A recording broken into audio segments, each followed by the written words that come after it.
Hi.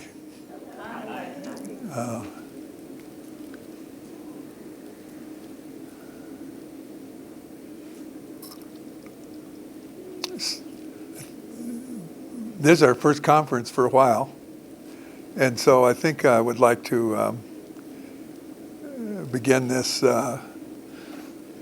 thread today with a little bit of the kind of seed vision and origins of not only the college, but myself, and how I put the pieces together inside of me to have the audacity to talk about this topic today.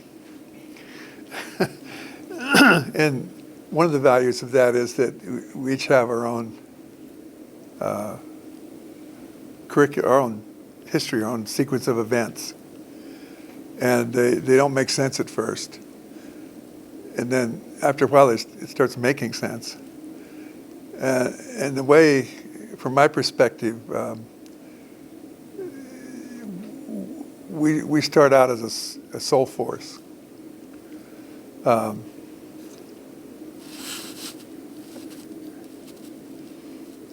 Simple in a way, just loving. And then there's something about this, we start out with some kind of relationship to the Creator. It's kind of a mystery what it is, but we do have a relationship. And it's hard to grasp how the relationship, the Creator decides things, or even whatever created the Creator decides things, because it's doing everything all at once and simultaneously. And so there's this kind of fabric or matrix of creation, and then we're interjected into that as a soul. We come forward as a bright, radiant being with no experience, innocent, stupid in the sense that we don't have any intelligence yet. So other than, so everything's innate in the pattern of the soul. And so it's requiring experience to fill it out. So we enter into this. And we each have our own little, I don't know, stamp, whatever, like our way. So we reach our way. And so we as long as we can stay in touch with that and follow the compass, we do pretty well. We have experiences, we reflect on them, we decide things in good ways. And but we're curious, so we get off into this and off into that, and after a while get wrapped up in the phenomena of living here. And so there's a vast reality we're in, and there's so many interesting things and so many invitations. And then we get caught up in that and get ideas about things. And at first it's not so bad, but when we have an idea, it creates a reality to have that, live out that idea. We're still going soul perspective here. And so we got living out that idea, and then we get wrapped up in the idea, and we forget who we are.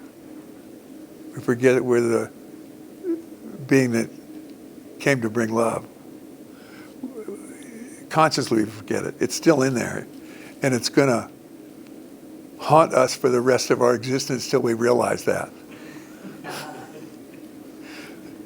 So you feel haunted as your virtue sneaking up on you from the inside and colluding with creation to get you to fulfill everything you want to fulfill and realign with that. There's this thing in. So I started out my journey in a Baptist Midwest. You can just imagine that for a moment. And these, when we're, I'm talking, but the conversation going on a lot of levels. There's even levels of you that are trying to get levels of me to talk about certain stuff. So it gets interesting. So I just follow along and stuff gets dropped in there, and it feels pretty personal. So you know that you're someplace in you has got the message, so you want me to talk about this. So there's this thing in that fundamentalism about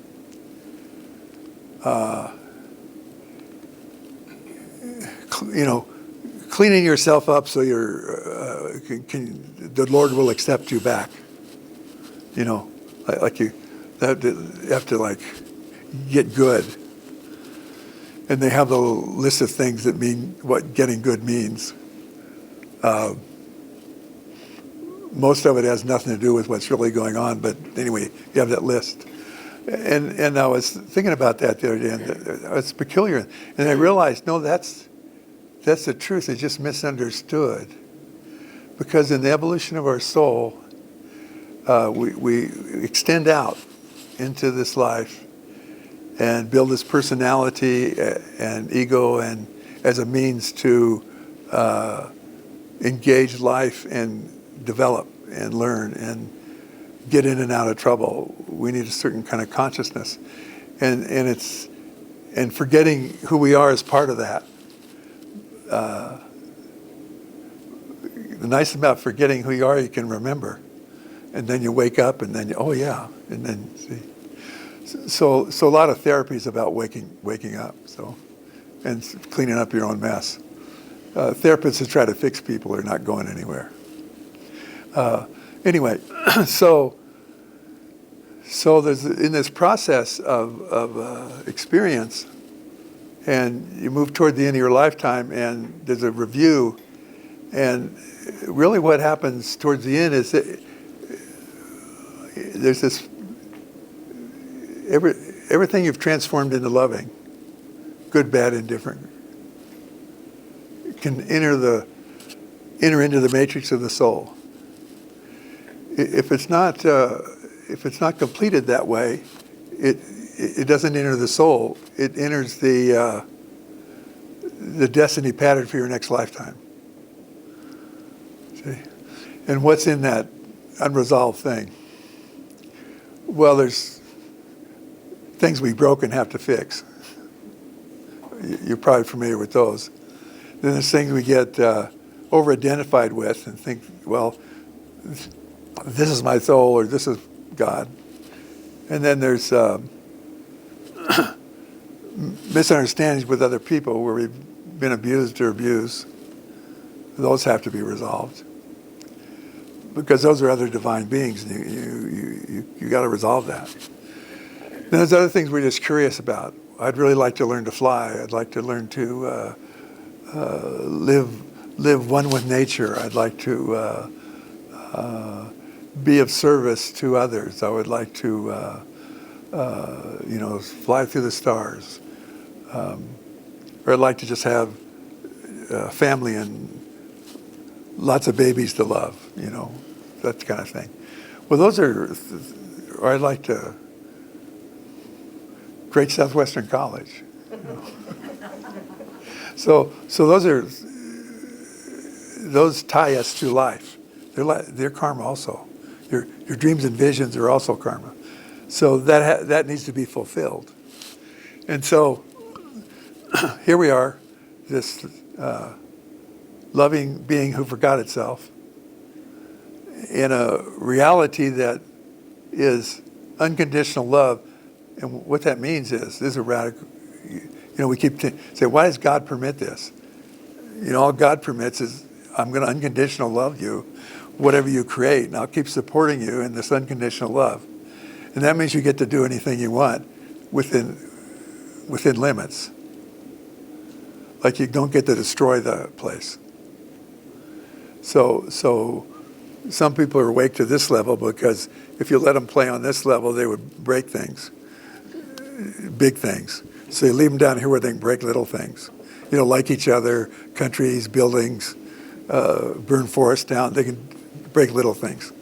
You don't want them to come up here till they wake up, because up here you have to come out. If you can operate out of the loving, then you get more awareness, because you'll have gratitude, you'll honor things, you'll respect things, and you'll have relationships, and you won't break things. You'll tend to bring things into wholeness and balance, so you get more awareness and more privilege. You following this so far? Yeah. Does it sound familiar yet? Oh, good. Yeah, because I'm usually my goal is to remind you of what you already know.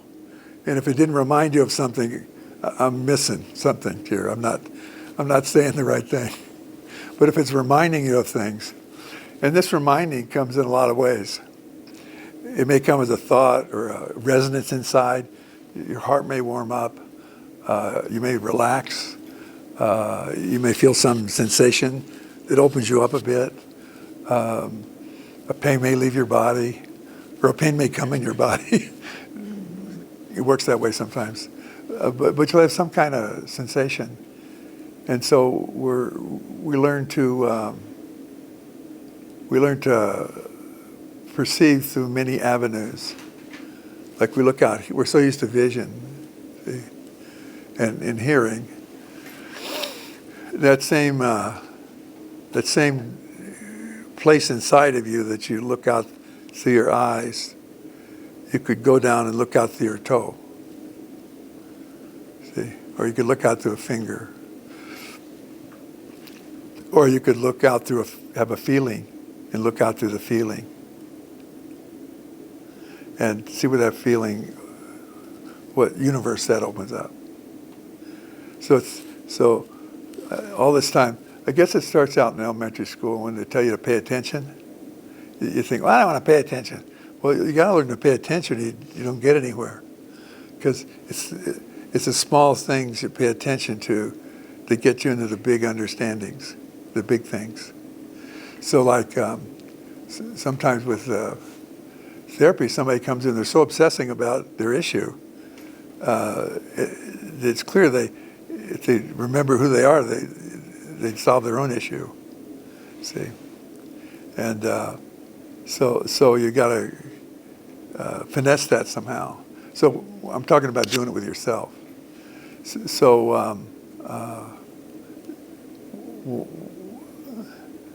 a few simple things that become, I call them soul guidelines. One is feelings are information, not identity. When somebody hurts, you say, oh, you hurt me. No, they did something that hurt. You don't want to take that on as identity. See, because you say you hurt me, you're saying yourself is injured. Does that make sense? And self can't get injured.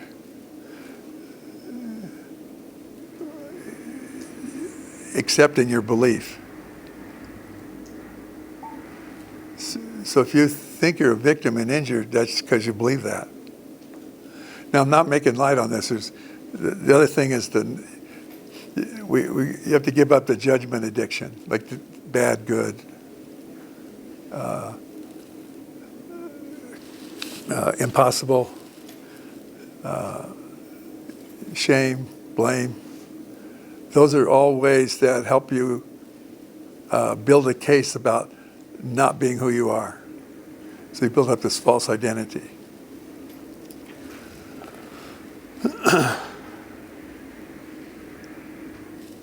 I'm going to go over this later in different ways, so if I stop short on something and you wanted the next sentence, well, it'll come later. So make a note. He didn't finish this thought. I want that thought finished.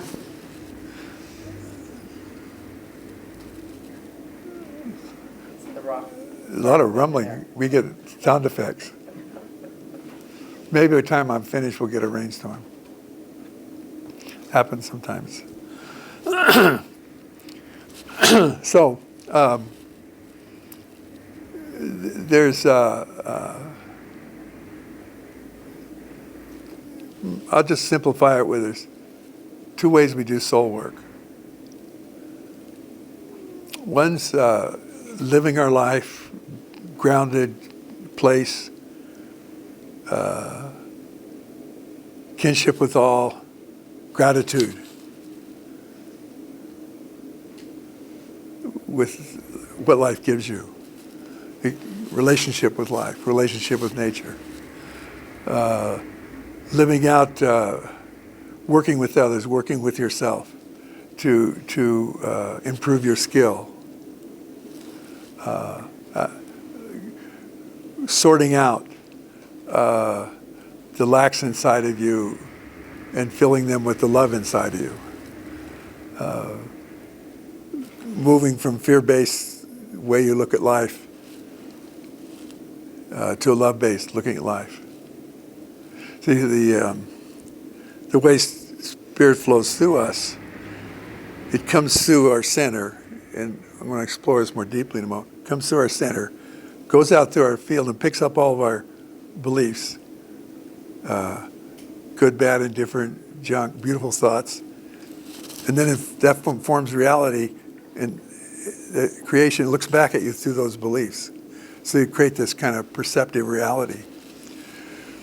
So when we're looking at each other, we're looking through a lens, an energetic lens, and laying on each other our belief system.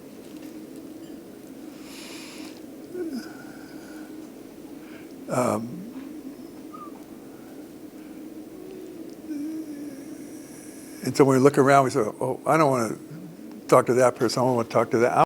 I want to talk to that person. I want to get to know that person better. So this is an action of you sorting out, connecting with somebody that's going to reinforce your belief system. And after a while, we call that, it gets to be synchronicity, and you meet people that bring you closer to your soul after a while. It's called grace. So grace is something that evolves through this outer work of the soul. And the soul is one of the ways I like to look at the will of God. Is love will have its way. So it kind of takes a lot of the stuff off of it for me. That, oh, there is a conspiracy.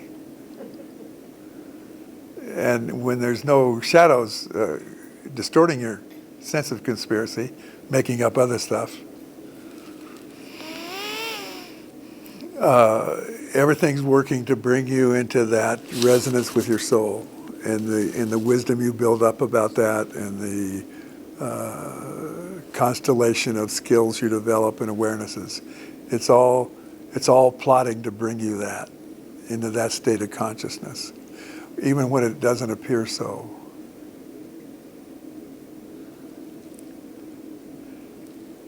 So when something happens, there's two sides. There's looking inside and then looking outside. One of the things that happens when we give up identifying with our feelings, the information, well then that creates a distinction so that you follow the information, and then issues that used to be existential, like, well, that person liked me. That's a junior high school thing. That person liked me. It becomes a practical issue. You know, oh, they do or they don't, so what? Or when we take it personally, like our feelings for that person, oh, my soul is worthless and I'm doomed to a loveless life. Nobody loves me. You ever sing that song when you were little? Nobody loves me, everybody hates me, I think I'll eat some worms. Yeah. Did anybody ever actually eat some worms? No, I never actually ate any either. But by the time I got to worms, I was laughing and didn't care anymore. Because it did something to that whole thing I was feeling sorry about.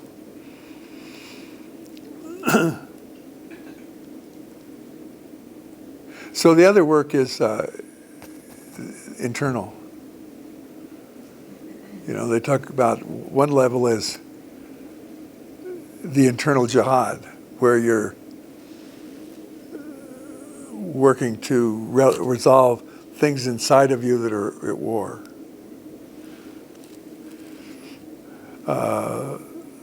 Like self-judgment is a form of war against yourself.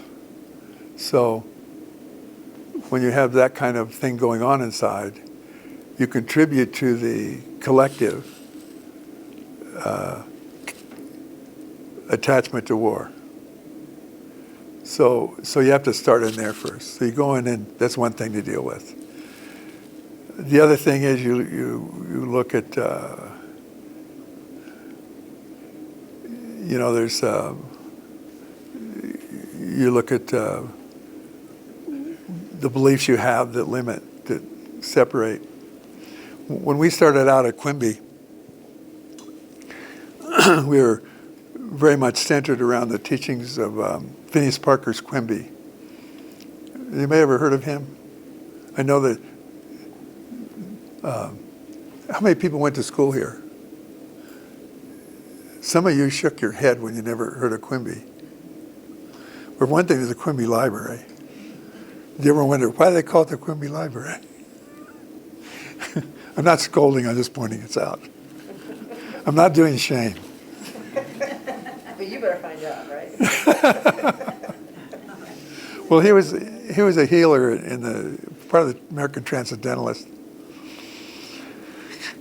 and he was a clockmaker. So all this precision work and refining his consciousness, and then he got TB, and one of the prescriptions back then was, oh, just take it easy, don't stress yourself. One day he was out in his buggy taking the air like a good TB person. They call it consumption back then. And something frightened his horse. And by the time he brought it under control, he so exerted himself, just way past the proper TB person's limits. So then he got confused because his TB was gone. But he got curious. So he went and talked to Mesmer and a lot of other people about this, and he even worked with a subject he would hypnotize and to diagnose diseases and did all that. Finally, he created this model. He's a very religious person in that sense. And one of the things in my evolution is when things started to, the preacher would say something, go thud inside. I went, well, that's what is going on here. And I started sorting things out and started noticing a few key things in the Bible that were starting to make sense. The one thing, like when Jesus says, seek first the heaven within you, and all else will be added. Well, that's curious. I've been trained to seek out here to make myself good in here. See, live up to something. The other was that heaven is at hand, okay?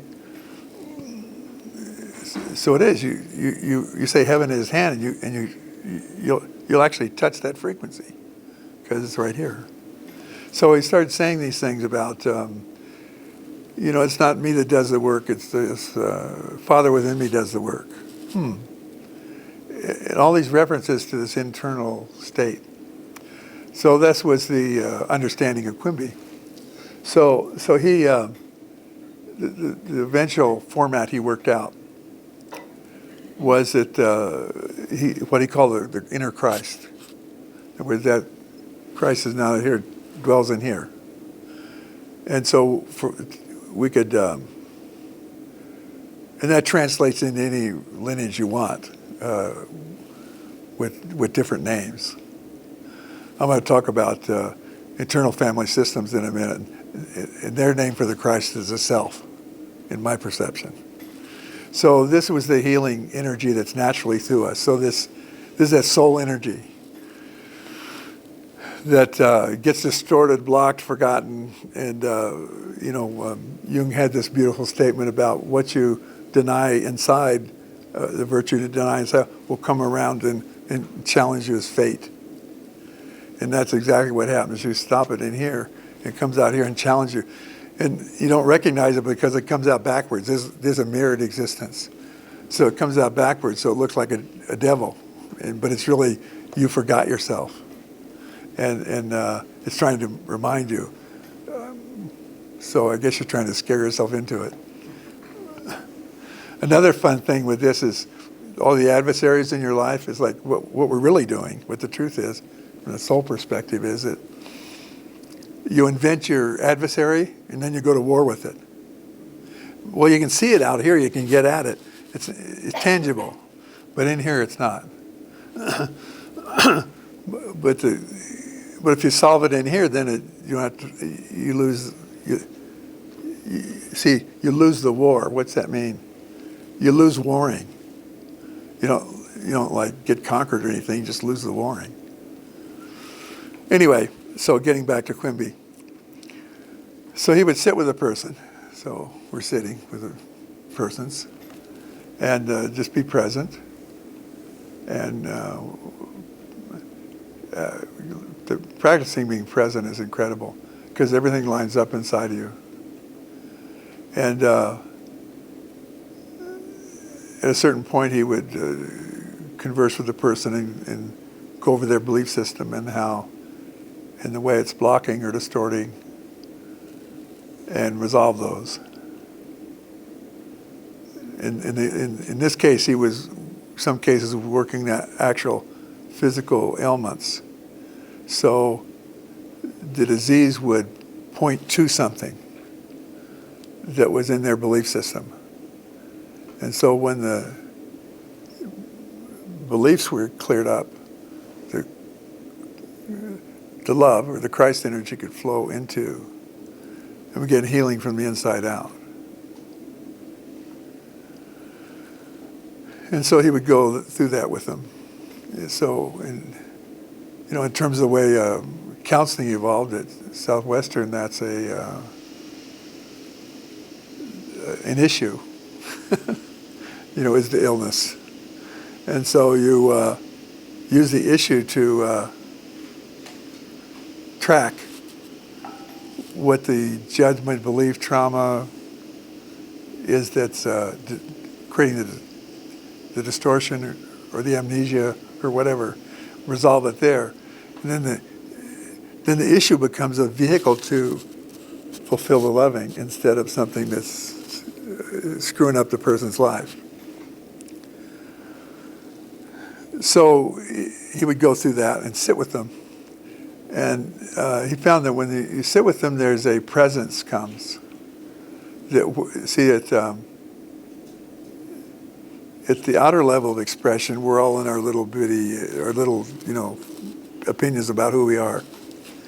But in the inner level, we're all the same person. We're all the same soul. And so there's a collaboration going on.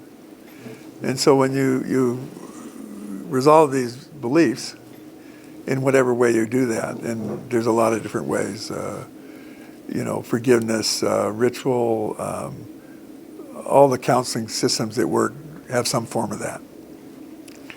And you resolve that. And then what is the personality is just paying attention. The soul takes over, and this soul conversation begins. And it keeps building, see.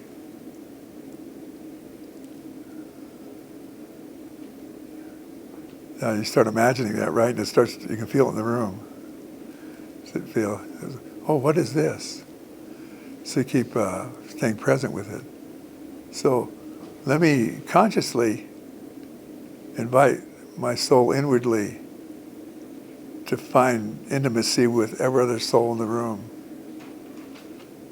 I don't have to know how it does that. And then I'll invite it to come forward, through my cells, through my body, through my space, through my matrix, and connect out here. So there's a link between heaven and earth. And then there's a kind of presence shows up. See? They just feel build. So for the first time this morning, we're all in the same room. Before we were kind of in different rooms. See? So the other activity is this inward. And one of them is to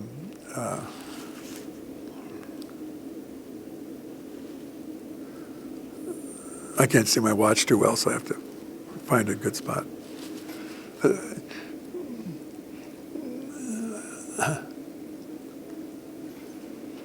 We know enough to how to see within this physical body. There's connectors or gateways that join the physical body with the energy body and the energy field. One of them's the connective tissue. So if you keep loose, and that's why when we relax, the connective tissue opens, and this soul energy can flow through the body. So we have to rest at night or relax.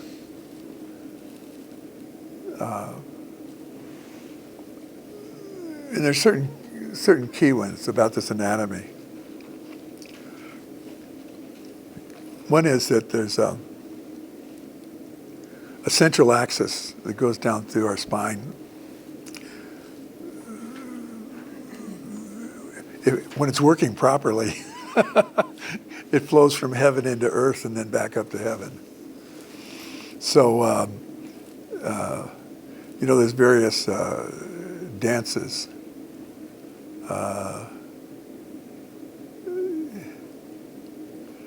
That different groups do that create this, they reinforce this. And they all have to do with some kind of rhythm and some kind of circular movement. Whether it's, Sufi or Native American or whoever, you'll notice we all do this, find a way. And this starts to create that, activate that flow of energy. And when when we forget, it disconnects a little bit. And the soul rests and waits in the pineal gland, in the tissertail. It rests, waiting for you to do something to activate it. Or usually you come in and make a plan so that something shakes you so you wake up and then you're on your way. It can be a crisis, it can be an encounter with nature, it can be a number of things that activate that, and then it starts to move. You may feel dizzy for a while, but it's really great because things start talking back to you like plants and animals and stuff. Anyway, so there's that. And it's there's a lot of talk about centering. It started in the 60s, so I got a center. And so this was the beginning. I was going to say at the end, but the beginning of the beginning, transforming society may be sneaking up on us. But and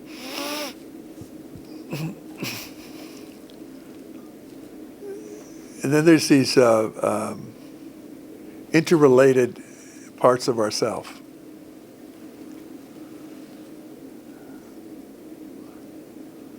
And each one's an archetypal perspective, but then we have different parts. that when you're, and it's a little bit of IFS, when there's something traumatic happens, there's a natural, like you cut your finger and you try to heal. Something comes forward to heal. If it's a bad cut, you're activated to, get something to fix it real quick. Well, it's that way all the way through our consciousness. So there's a trauma, and if we can't get help out here, we actually make something up. We're a little bit like God. I have a theory that when God wants something done, he creates these beings to go do it, like us, So to protect. So there's parts that are protecting. There's parts that are learning how to steer you to avoid situations. There's another part that, I just clam up. There's parts that become, skillful at manipulating and maneuvering. So they're in there energetically. Well, so we covered the band of inner growth where you're trying to resolve all that. But then there's this deeper thing where when we activate this internal energy, and there's this system or matrix that communicates light through these parts. And it's usually blocked or distorted with a limiting belief or an unresolved trauma or a addiction or whatever. It messes that up. So there's no free flow of soul energy or spirit or however you call that, prana, Holy Spirit, through the system. So when we have spiritual practices, meditations, exercises, postures that activate this energy and create the flow around through this system. And that can take care of a whole lot. We developed this system out of Quimby that we called noetic balancing, where we actually go out in the aura and clear these things up in the aura and use self-forgiveness and clear it that way. But just getting the light to circulate will clear it. So I think we have a pretty full cup here. So what I'd like to do now is a little exercise in, again, reminding you of what you already know, but a shared exercise where we can kind of activate the soul energy and do what I call a color breathing meditation that clears up the parts. And then we'll take a break, a little one. Okay? And then we'll see what happens when we come back. If you come back. Or maybe you'll stay here the whole break.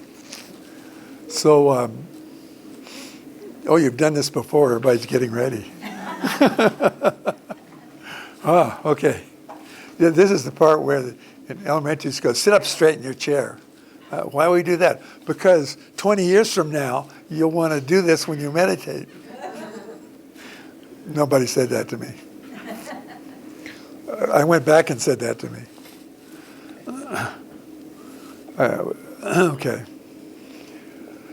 So let's just settle into our space here. Be aware of your body, your breathing. Breathe through your nose if you can. I always find that's helpful.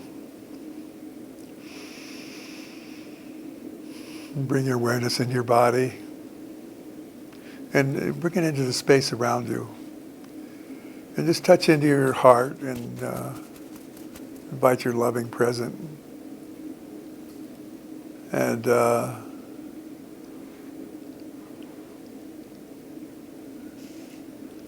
And any thoughts that come through, just, it's okay. But let them go out the other side. Don't grab them. Any odd feelings come and go, just let them come and go.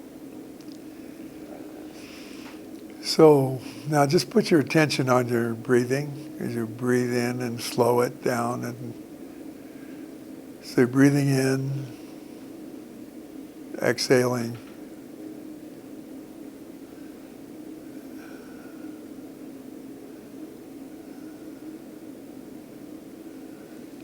As you breathe in, just pause for a moment and listen. You may hear the fan going, but listen past that. Exhale. Pause for a moment, listen. And then put that on automatic for a while so it just goes on with itself. Now I'd like you to bring your attention to the center of your head. And first use a little creative imagination here to see a light. Little point of light in the center of your head. And just move it around a little bit till it seems like the right place in the center of your head for this, where this activation can occur of the Tisratil, the pineal, the doorway into the higher worlds, and the vision into the levels of this world. Yeah, that's right. Just move it around. And when you think you find the right spot, just start expanding that light or inviting it to expand. Or it may just start expanding. And that's where your attention is, and everything else is relaxed. So just let go to your breathing, let go of your body, be at peace. Just pay attention to that light as it does whatever it does. And the thing about these kind of reminders is that you may have a variation within yourself that's slightly different than the one I'm speaking. But I'm just speaking from a book, and you have your book. And so just, if you modify it, that's good. That's the way your consciousness does it. It'll hit the same thing I'm reading. So we're paying attention now, still.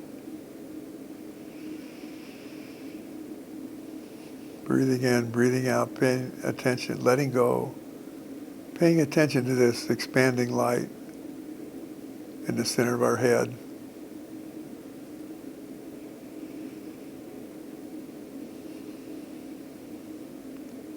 And just notice whatever happens in your experience. You may feel movement, you may feel something release, you may feel a pain come and go. Or nothing. Just, oh, that's really nice light. It makes me feel good.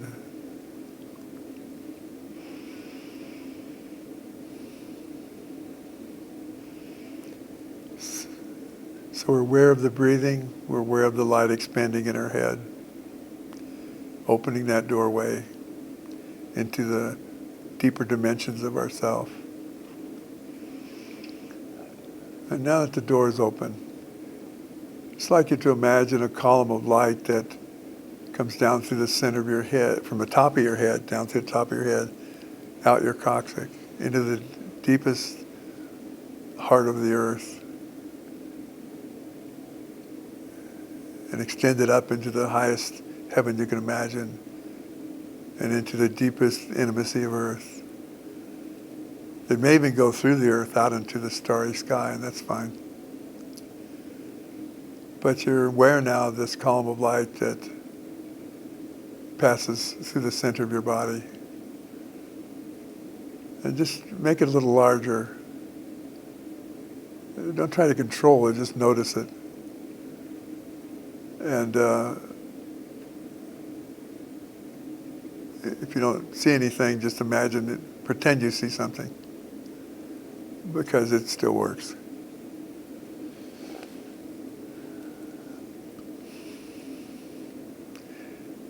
And so when you feel comfortable with that, we're going to add another piece. So on your in-breath, imagine there's an energy comes in from above and below, up from the earth and down from heaven, into your heart. So you breathe it in to your heart. Pause. And then when you exhale, just imagine this energy flows out through the cells of your body into your space.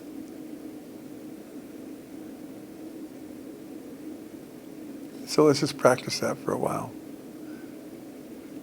Not rushing, just as slow as possible. And if you drift off, keep coming back to it. Breathing in from above and below into your heart, out through your body into your space.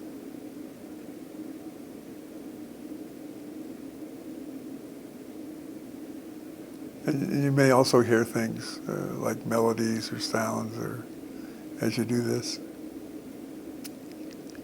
Don't have to. Now let's change it, add another little ingredient here. Just imagine that this energy you're breathing in from above and below is red. And just, you might even just write the word red across your mind, or see the color, or imagine something that's red. Even that you're wearing an article of clothing that's red. Just breathe that red through you. Breathing in the red from above and below into your heart, out into your space. And just be aware of whatever experience you have from that, whether it's nothing or something or some odd thing you don't know why you would be looking at that. There's no analysis here, though, or making, just participating, just observing yourself do it.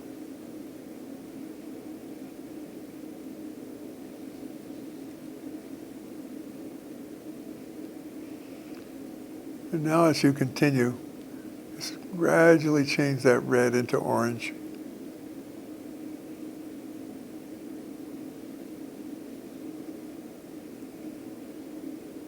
And continue the practice.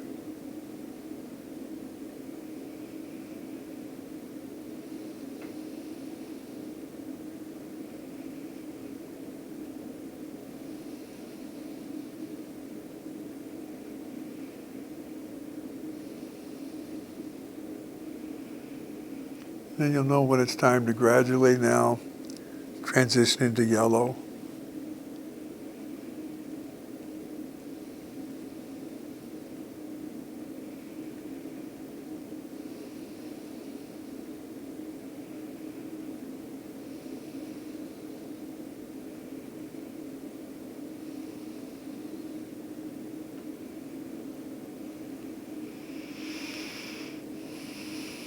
Then transitioning into green.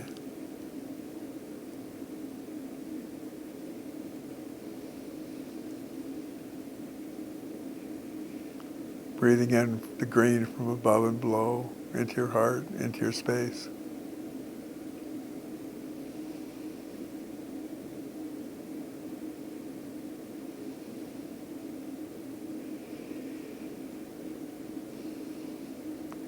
And begin to transition into blue, like a sky blue.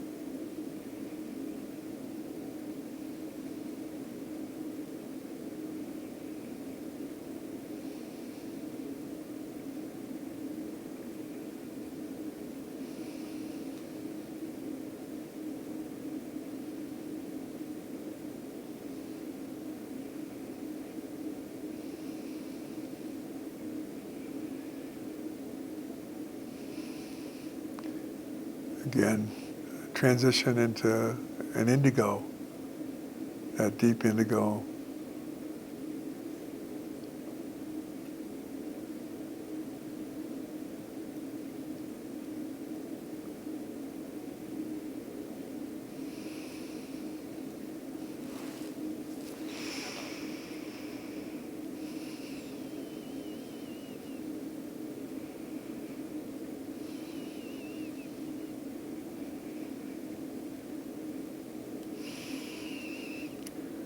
And transition Transition now into purple.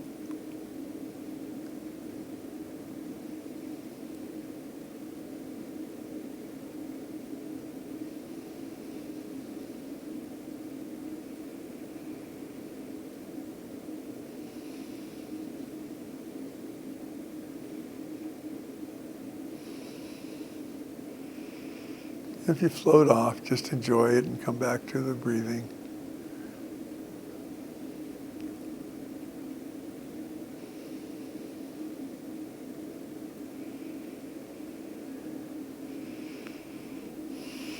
Now transition into silver.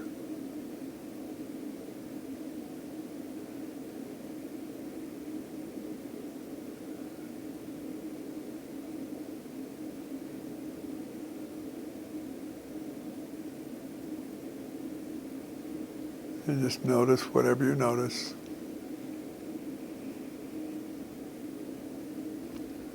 Not to go out on any of these things that appear, just let it flow through you.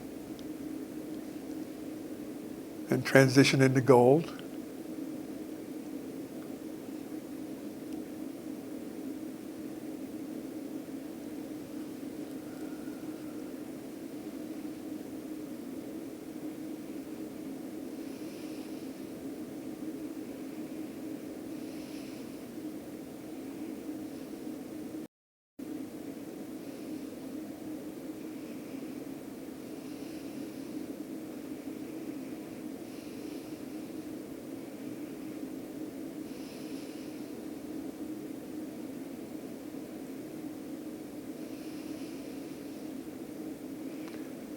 Now let's transition into turquoise.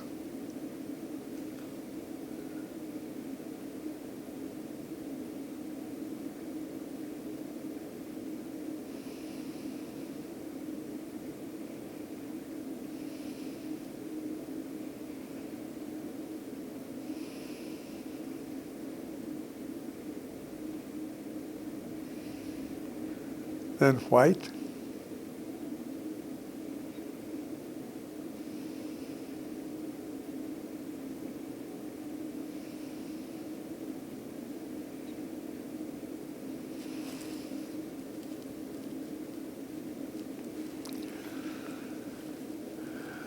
And then colorless.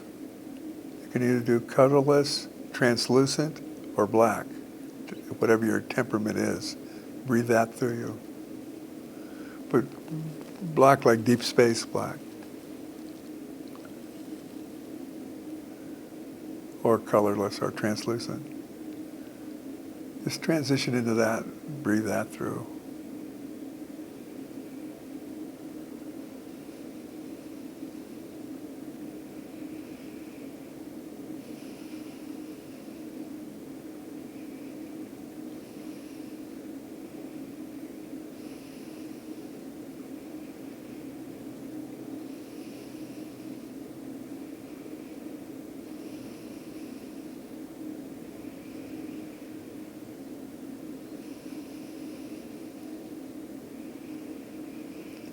And now just let it all go and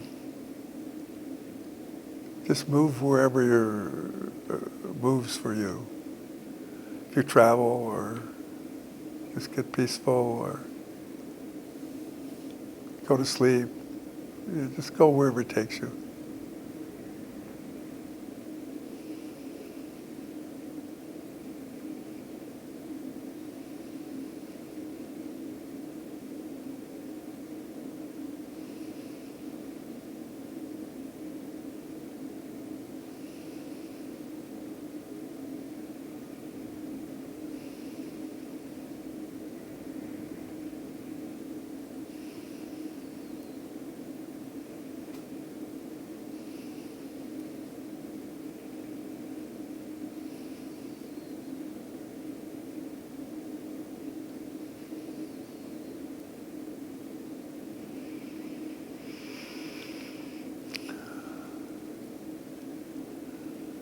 Let's just begin opening our eyes, no rush, just gently and coming back into your body more. And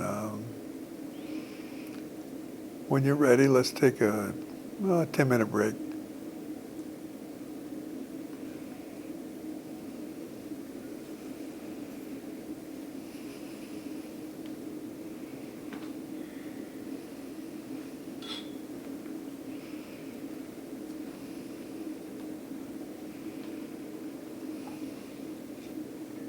I just had a,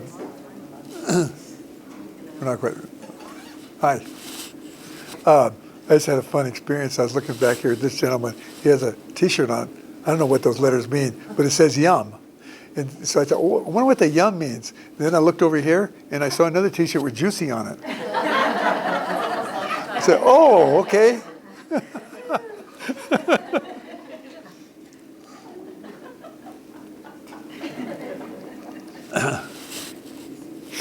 So, questions and if someplace in there, some things came together in your mind in a new way and you got excited about it, I'd like to have you share those too. So, the floor is open. It's your turn. Yes. You have to speak up. I'm a Montessori educator. A what? Montessori educator. Little children. Yeah. In the Montessori classroom, you play what's called the silence game. Uh-huh. The silence game is directed by the directress, the teacher, but all the children engage in the understanding of what it means to be perfectly quiet. And their participation in it is part of their, introduction into like a meditative state. They don't know that. Yeah, they don't, it just works. But I pictured in my meditation sitting in a circle with children and teaching them a little bit about what you were telling us, this energy coming from heaven, from above, going through us and down through the floor. And I was struck. How can I do this in the classroom? And so I pictured myself telling them what I would be doing, because they feel very trusting of you when, there's a love developing between you, and, you tell them what's going to happen. That's only if you're a good teacher. And then you do it, and I pictured myself walking around the circle and touching them on the top of their head, and how they would then come to recognition of what that meant for them, or some way internalize it, and then to talk to them about it afterwards. So I'm so excited. Yeah. Now I'm going to do it. Well, yeah, see how that works. Right. There's anything works, like,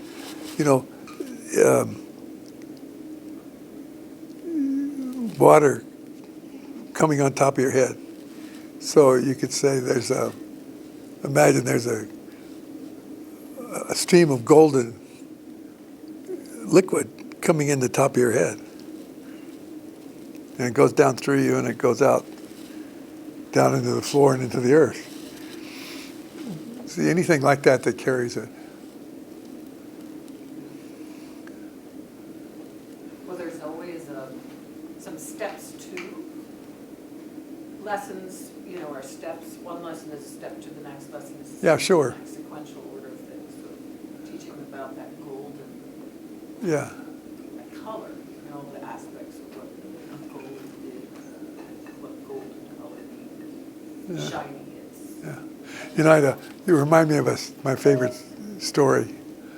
A lot of my work is about, we were in Switzerland and doing a class, and part of it's, early days we went over there because of all the religious stuff. We couldn't talk about God much. But there's this one woman in the class that, we were going to go and connect with I think this case it was a spirit of the high self even, but she had an aversion to that. She wasn't going to go up and do anything because she didn't like this God stuff. So I asked her, what occurred to me is, well, how about if you go up and connect with the big daisy? And she said, oh, I could do that. And so she went up and connected with the big daisy. And it just was really powerful. And 20 years later now, she has no trouble with this. But anyway, just have to open the door. The little door on the top of your head. And go up and connect with the big daisy. And So stuff, anything that's going to touch those points and get the imagination going. Yeah.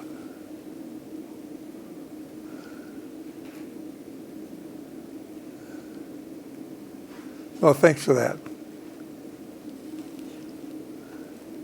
When you were talking about connective tissue, Yeah. softening the connective tissue to, was it? Fascia. The fascia, right, the fascia to, what was it, to help connect the body and the spirit? It's like a gate. It's people that contract, it gets real tight. You know, they go get somebody to open it up, like Rolfing or something. But yeah, it's so when we relax, the fascia opens. My daughter's a Rolfer, and Go for it. Yeah, and so I was like, oh, that's so cool, and Yeah. I got involved and had some pretty profound Yeah. experiences afterwards. Like, it felt like an opening. It felt like Well, you had my to body caught up with all of the mental work I had been doing, psychological work. Yeah, because it opens up the communication. See, we have these different levels, and so they're there, but we'll if we contract a little bit, we cut off from them, and we contract a number of ways. And that's one of them.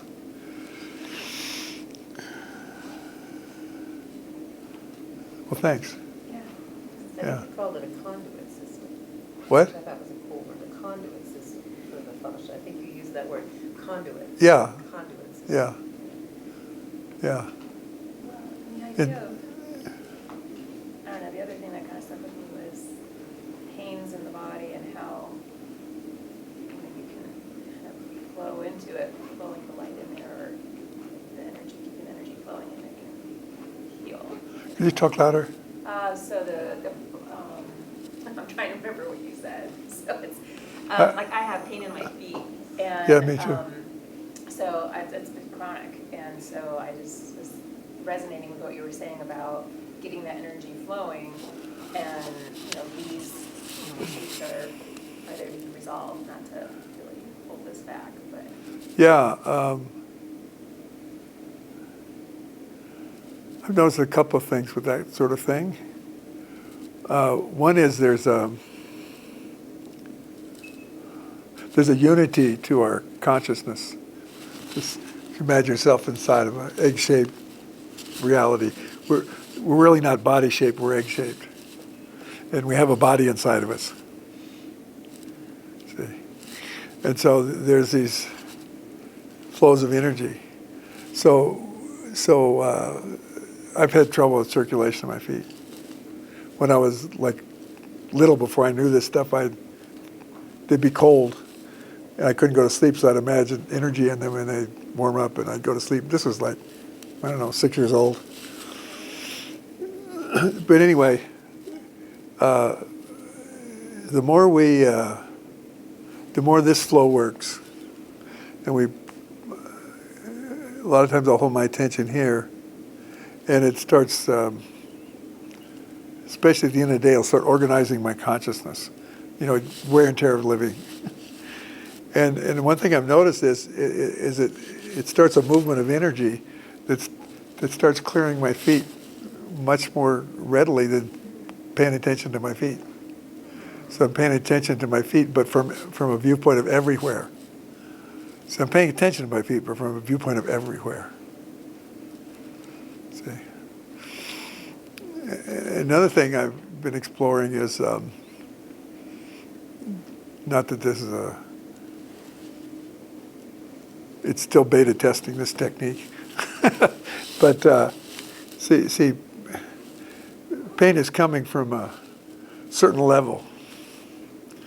So the thing is, when we get comfortable with this more soul level, we can go anywhere inside of us. Some people would say it's like a master cell that goes to everything. If you go in there, you can do anything. But so you start with this, and then instead of going like a line to where the pain is, You know, it's like this thing about where they talk about spooky action at a distance in physics, where something changes over here and it hits over here. You don't go a line. You're here in your awareness, but then you also open up awareness not around the pain, but inside the pain. So you go inside the pain and open up a place and do it from the inside out.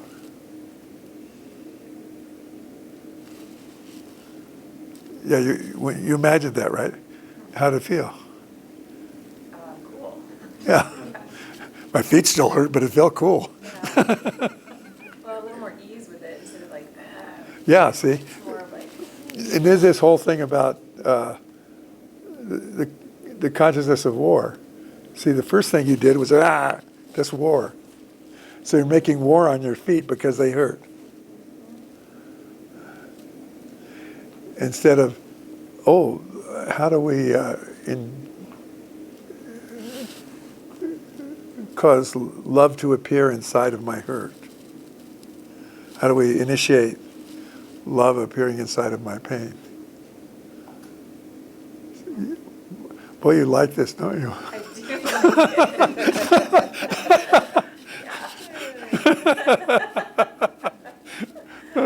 I feel better having talked to you. I feel better talking to you. Yeah, thank you. Okay, how we doing? Yeah. I just wanted to say that I really appreciate your connection with the Waterman family systems. We should talk louder. I left my hearing aid at home. I'm sorry. I just wanted to say that I appreciate your connection with internal family systems. Yeah, And what it's helping me do is, I mean, it's like, I knew it already, yet it's allowing me to create more space yeah, around the self and its role. If that makes sense. yeah, right. It's amazing. I mean, I've been in this a long time, maybe, and I ran across Dick Swartz's material. Where did I first hear about that?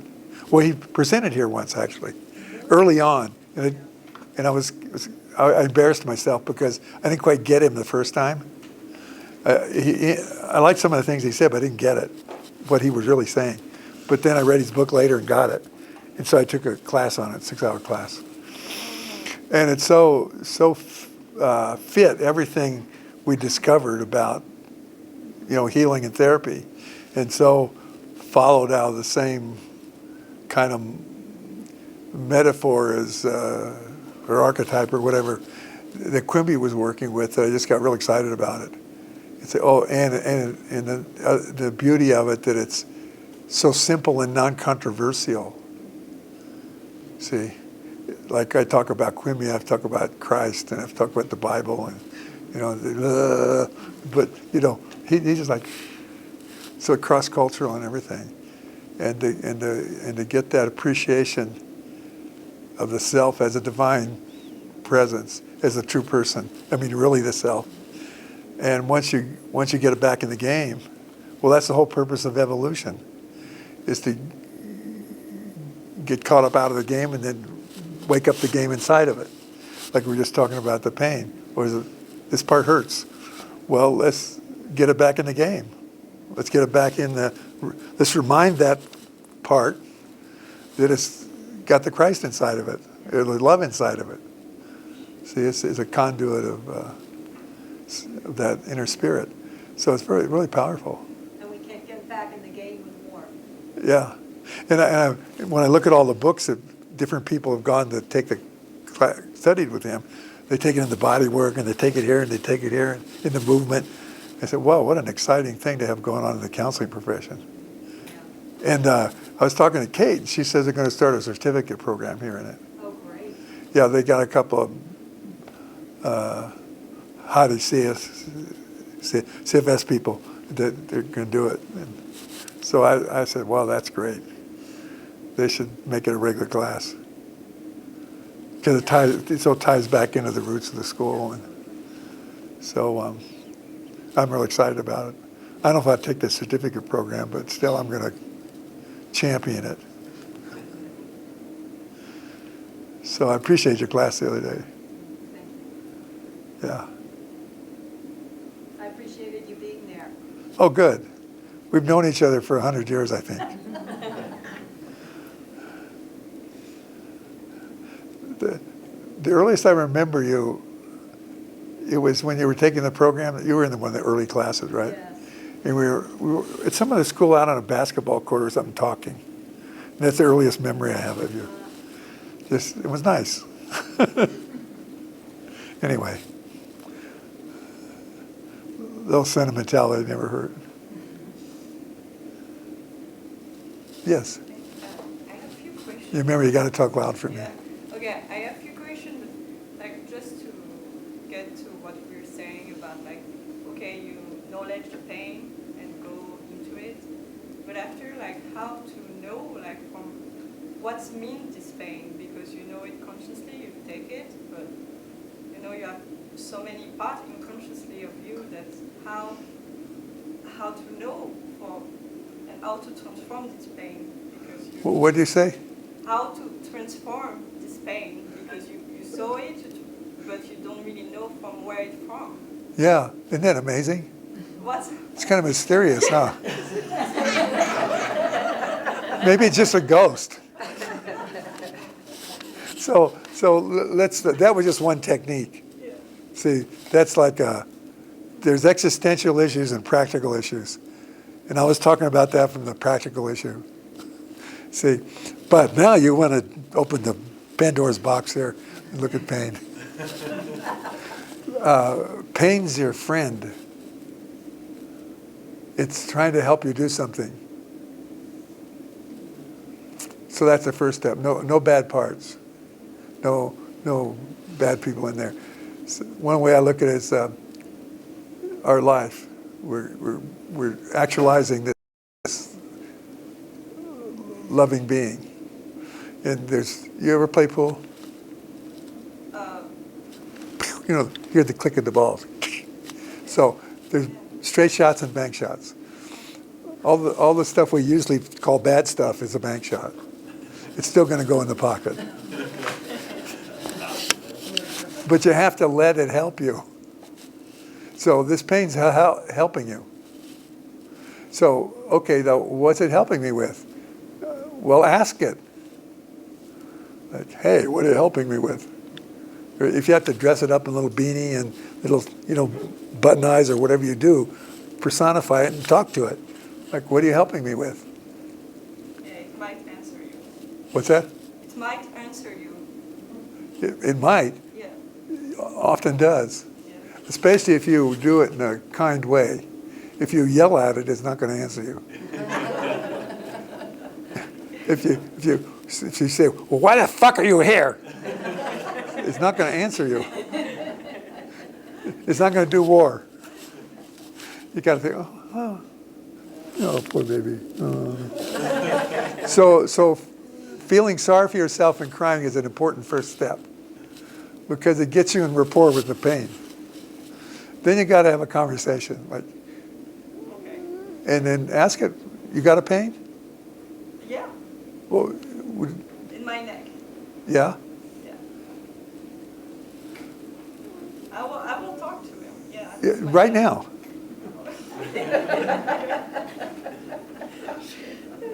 Sure. Who's a pain in the neck? Yeah. Who are you? What do you want and for what? A lot of people get pain in the neck and say, oh, you're just a pain in the neck. You ever said that? Yeah, you're. This may be a short one. Yeah. Right. How you doing with your mom? What? How you doing with your mom? My mom?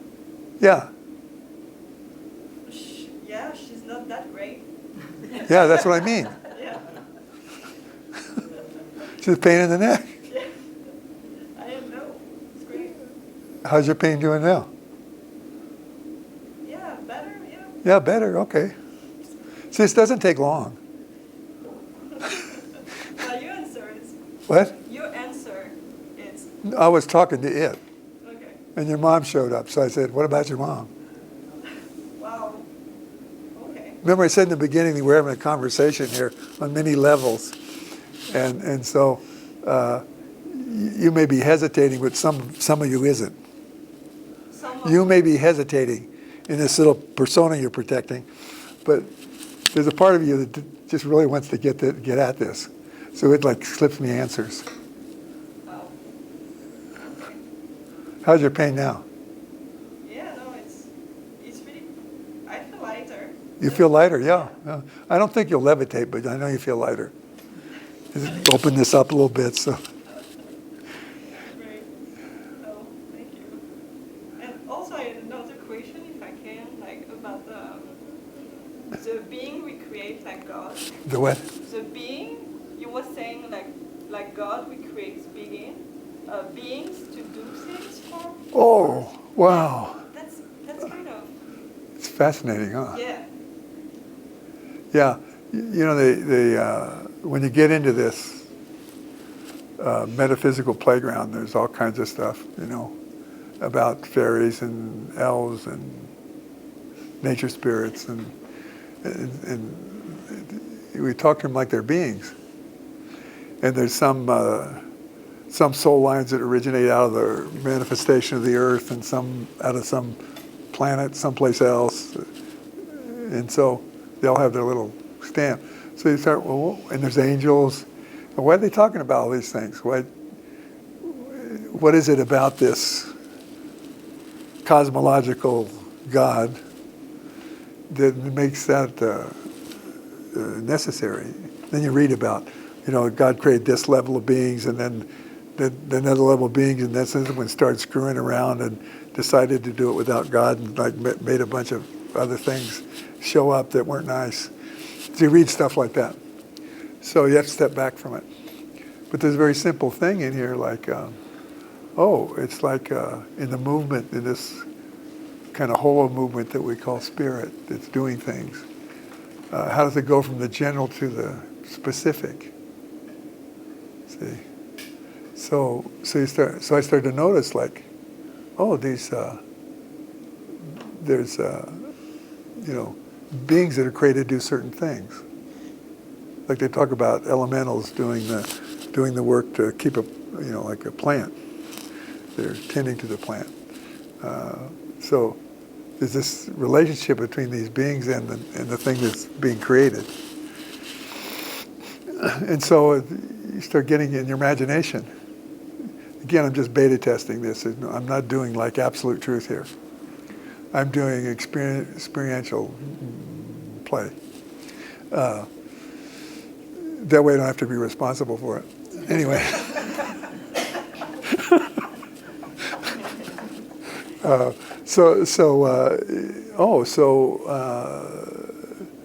There's a being in that mountain. There's a being in that plant. And where'd these come from?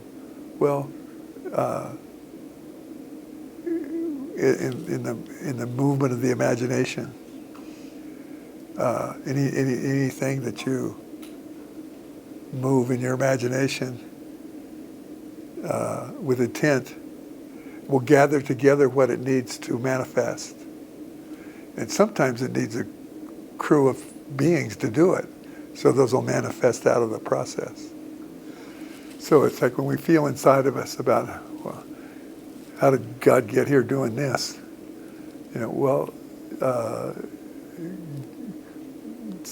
God had a bright idea, and you were part of bringing that about.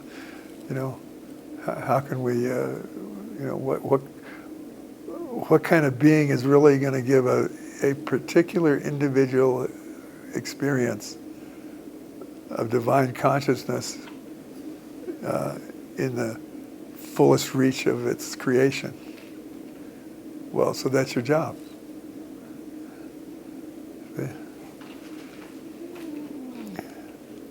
And so you sit there and say, oh, hey, God, this hurts. What are you going to do about it? This is your idea. I'm your idea, so let's get with it here.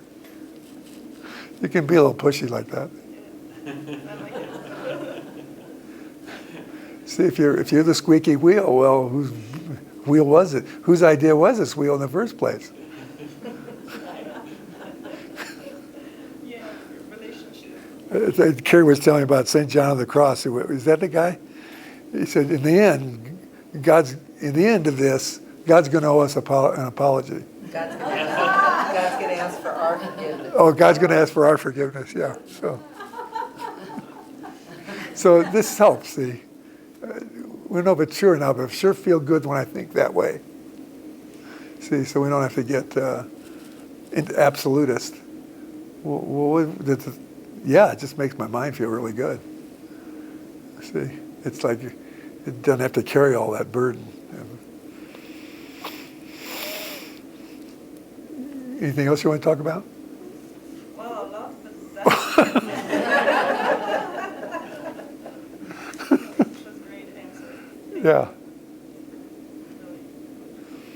We have this thing at the house. Carrie taught me this. This is my wife, Carrie, incidentally.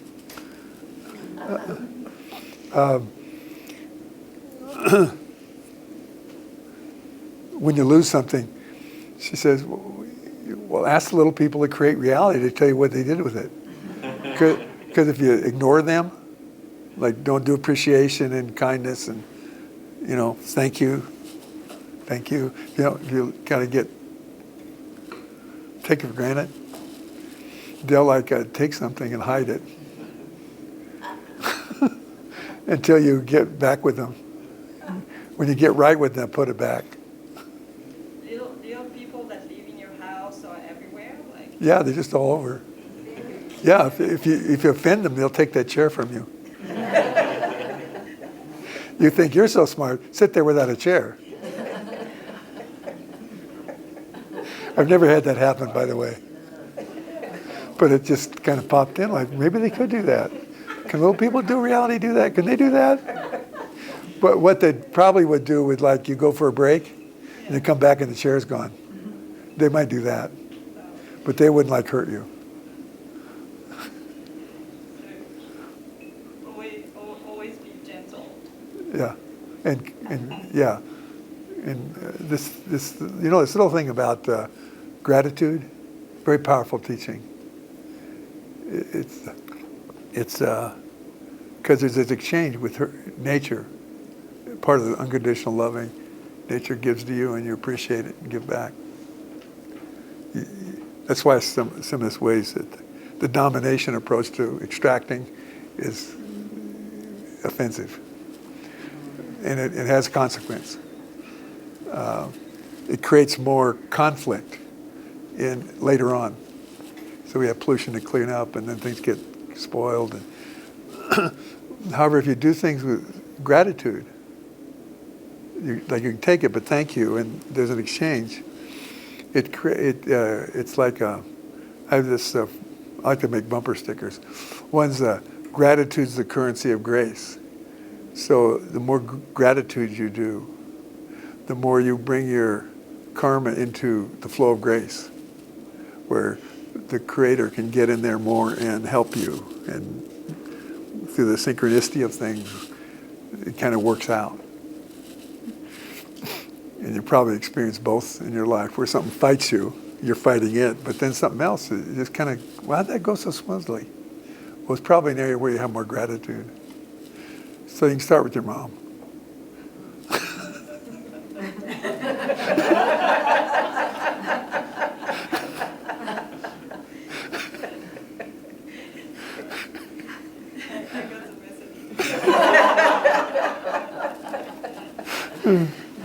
Next time I'll ask little beings. Let's go what? I'll ask the little beings Yeah. to tell me. Because you need to be conscious. If you have gratitude, you have gratitude about the people you know, but the one that you don't see, you Yeah. don't need to forget them. Yeah. That will help us. Yeah. And sometimes they say no, too. Yeah. They're like, no, you can't have that. And that's, for me, I like if you ask, can I have this tree? Can I cut you down? And it says, no. No. And I think that's important, too. to not- Yeah, 'cause you have to deal with a that. relationship Yeah. rather than mine. Yeah, you got it. Are you preparing to have children? No. Oh, it sounded like it. No.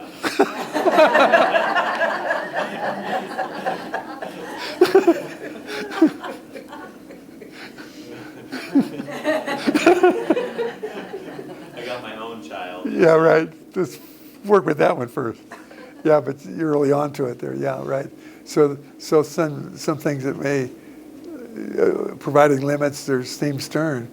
They're really about teaching character and how to live here in a way that works. And so that's a very important step. Yeah. So sometimes the most loving people come out of a very harsh childhood because they had to find it someplace inside.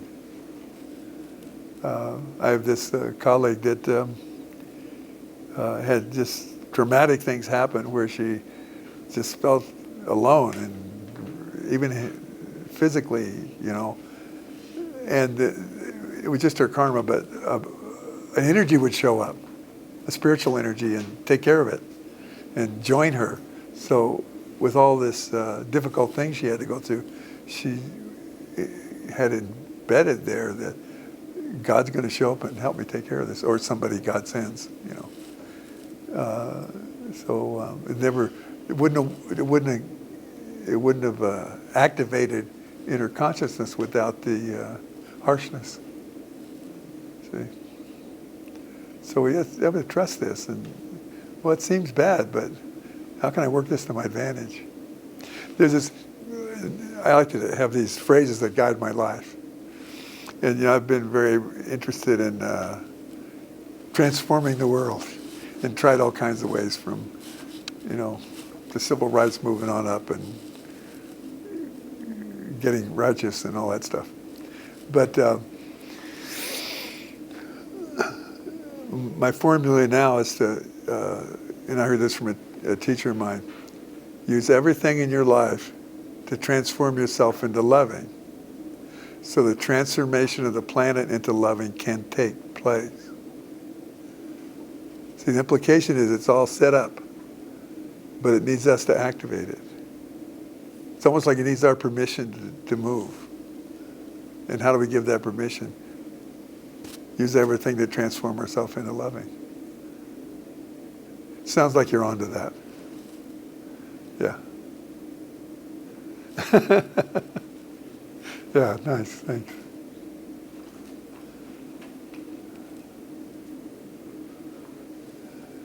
I'm curious about the colors, and when we use the colors in meditation, and what is behind that choice of using colors in meditation, because I want to go to all different ideas in my own mind about why we're using colors and how they impact us, but I'd like to hear from you where that, or how that came to be.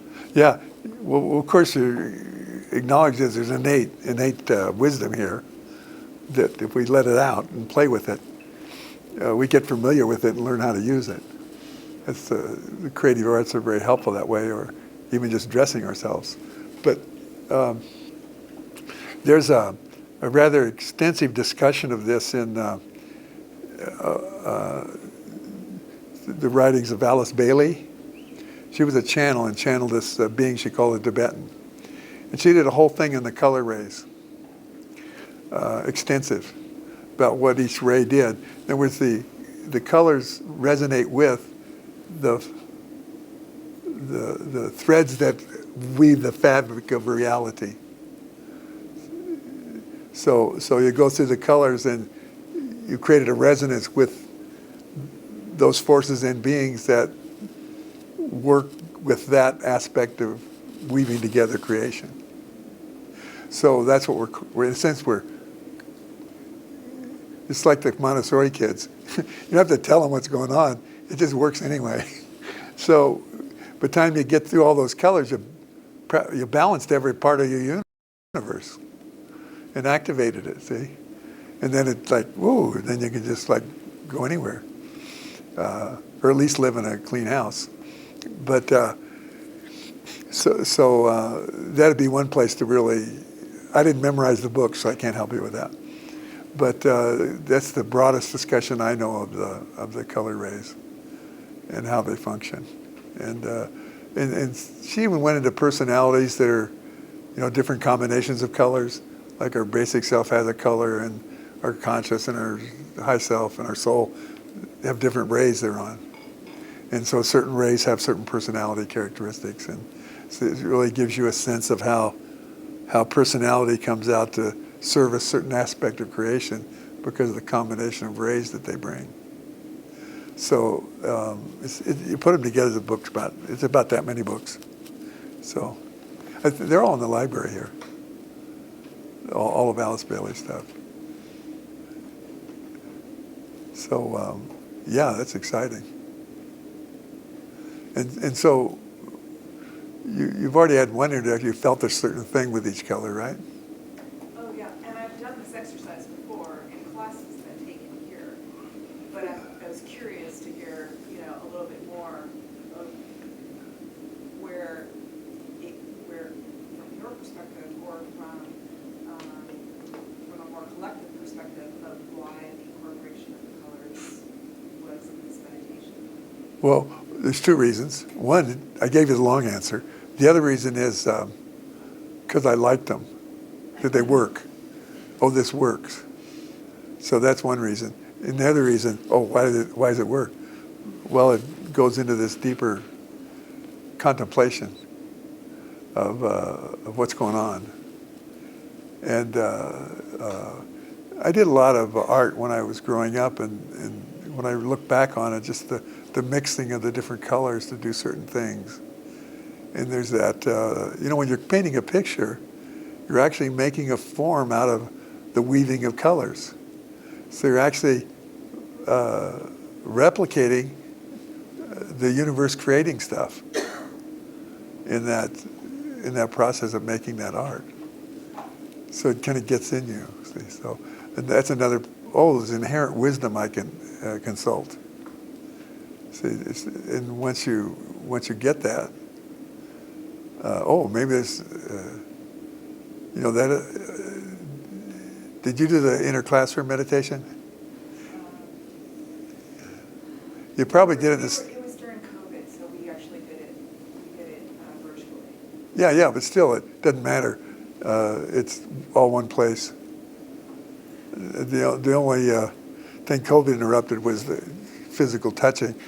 The virtual energy works just as well. Yeah, so you did the color breathing exercise in that class, and you did the inner classroom. So the inner classroom becomes really an internal space where you can study these things and have actual access to wisdoms inside of you. And you just have to go in and check it out. Like if we were to expand that meditation, there'd be little rooms with different topics, like you want to know you have a color room, so you go in there and you see what's there. Or you invite a teacher into your space that knows about the colors. And one shows up, and you talk to it. See, so there's a lot of applications of that space that we never got into in the class. Maybe we'll do it later on today. Well, it's getting later on today. So pretty soon, we'll test it out. I don't know what else to say about that right now.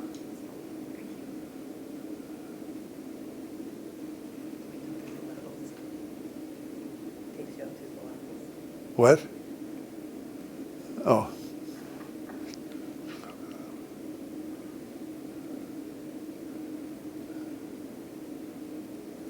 Yeah, the colors taking us up to the levels.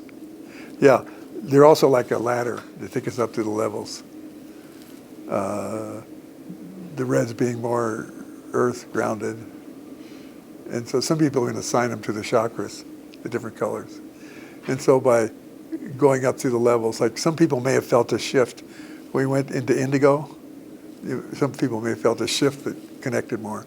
Then you go into purple, and then you're in these higher worlds. So it's a way of going up through the levels. Each level has a color and a sound and a lot of other things. How'd that feel when you imagined that? Great. I mean, I didn't want to assume, and so that's why I asked the question. What's that? I didn't want to assume. I can't, help me out here. I didn't want to assume. Huh. She didn't want to assume. No, I got that. I found that a curious statement. That's nice. What didn't you want to assume? Anything. Oh, I wanted to hear it from the horse's mouth.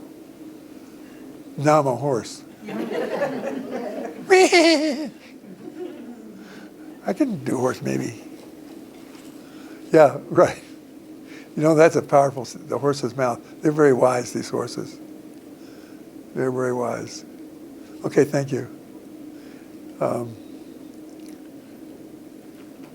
Anyway, I'm sure you'll have fun with your imagination on the Alice Bailey stuff. There's just lots of it. Thanks.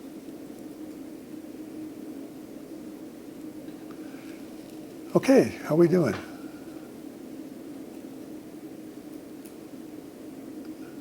I like this. We had a combination of answers and questions. It's really nice. Anything else that stirred your interest or? Yeah. So, I'm almost, let's see if I can ask what I'm curious about. When you start living, being more in the soul level, Yeah. how does your personality like that? It depends. Great answer. Yeah, I'll elaborate in a minute. Well, yeah, let me just say something that I was thinking is that I wondered if you have always been a kind, gentle, caring person. Yes and no. When I was kind and gentle, I was, but when I wasn't, I was mean. But you know, I feel like my personality can really take some trips. Of course, that's what it's for. And so how is it going to respond to, let's not do this anymore. Let's not come from ego so much. Yeah. Maybe not at all. Yeah. And then, Well, it's a developmental process. See, at some point you came to ask that question. I mean, did you ask it at 12 years old or 16? No, you were doing other things. But you're asking it now, right? So when you ask the question, you'll get an answer. Especially if you ask it 100%. Like, I really want to know this. See, if you already have an idea of what it looks like and put that on your question, you'll just get your preconception back. So it's a part of the practice is knowing that how to ask questions. That when you ask a question, it's sincere, you really want to know, and you be open to however it comes, the answer. Like you may ask the question, what if did your personality or ego really want to go along with this soul, surrender this soul stuff? And so the next day you meet somebody that just really ticks you off and you want to get in a fight with them. That's your answer. Not always. This is an area in which you're resisting your soul. The area you got in a fight with this person about. See, so the answer can come like that. Or later on, after you get in a fight, you can be thinking about that and say, oh, I get it. That's an area inside I'm not willing to give up my either protection, like what part of me is protecting something, or the way I've established my power and reputation and persona. I'm a little fond of that. See, I'm a little entitled. So it could take you into those places where you say, okay, so those are parts. And so you, the next habit to get over is judging them. That's a bad part. I'm naughty. I'm evil. I'll never get it. Whatever. So the judgment, you have the judgment part. So you kind of have to sit down with them and reevaluate the game. Like, we're all working for the same thing here, but differently. And so what's the deeper? So one says, well, there's this part of you that you shut away or exiled that's you just left in that closet. See? So you deal with, then we talked about bringing the self forward. So then as soon as you do that, the soul takes over instead of your ego. As soon as you take that approach, the soul takes over and starts bringing forward this resource you didn't even know you had.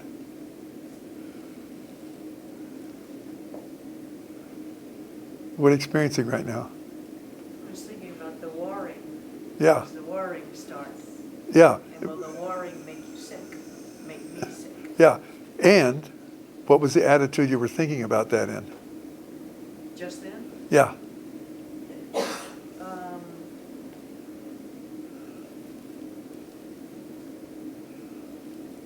Sort of a realization. Uh-huh. Yeah. Oh, so there was a distinction between what you were looking at and you looking at it. As soon as you get that distinction, your soul's back in operation. It's when we're merged with these things that we can't quite do it. So we have to make a distinction. Oh, there's this warring part, and then there's this me part that cares about that. And I'm going to look at that. Well, see, that starts bringing the self forward, the soul forward.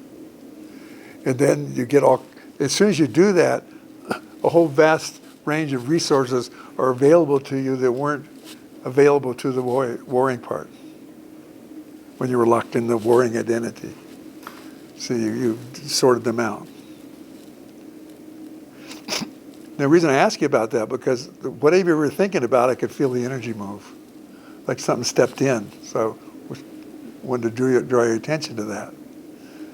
So, like there's something sitting behind that feels like things are just fine, right? I don't understand what you're asking. I'm asking you to experience yourself in relationship to what we're talking about and what you're looking at. Who is it? Step back into the self that's looking at this. And what do you experience when you do that?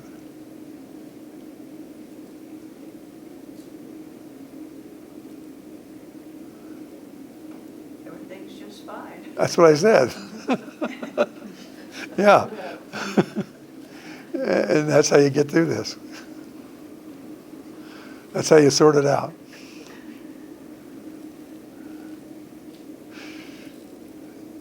And everything's just fine. And you may still have to work on, breaking a habit. But still you have resources to do it. See, because you're not identified with the habit anymore.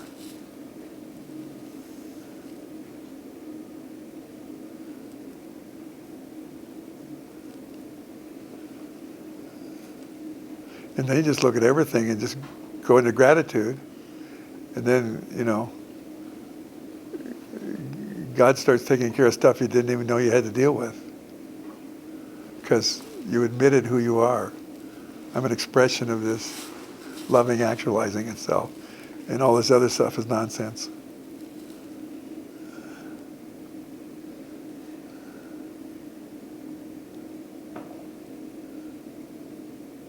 How's that feel? It feels really good. It feels Yeah. really simple. Yeah. Yeah. And you just have to admit you're really good. That's it. Yeah. Just admitting Yeah. that I'm really good. And all those people that told you weren't were just lying to you for their purposes. And their agendas.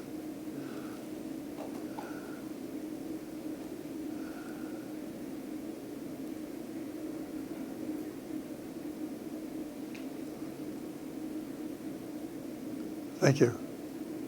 Thank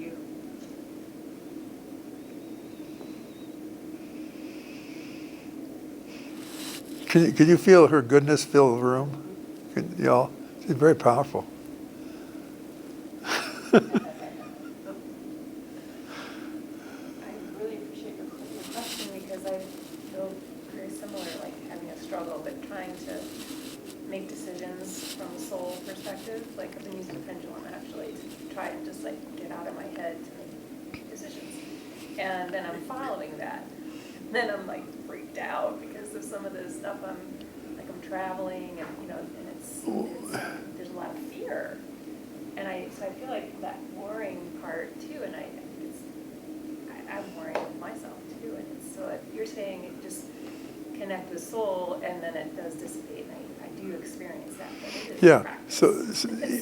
Well, there's a certain cycle to our day, Yeah. and the, my practice is to go over the day at the end and just update myself, because you kind of ricochet off of it.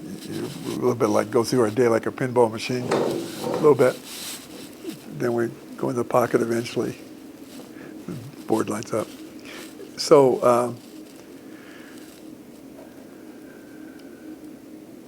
there's a little bit of still trying to grasp what I'm saying mentally.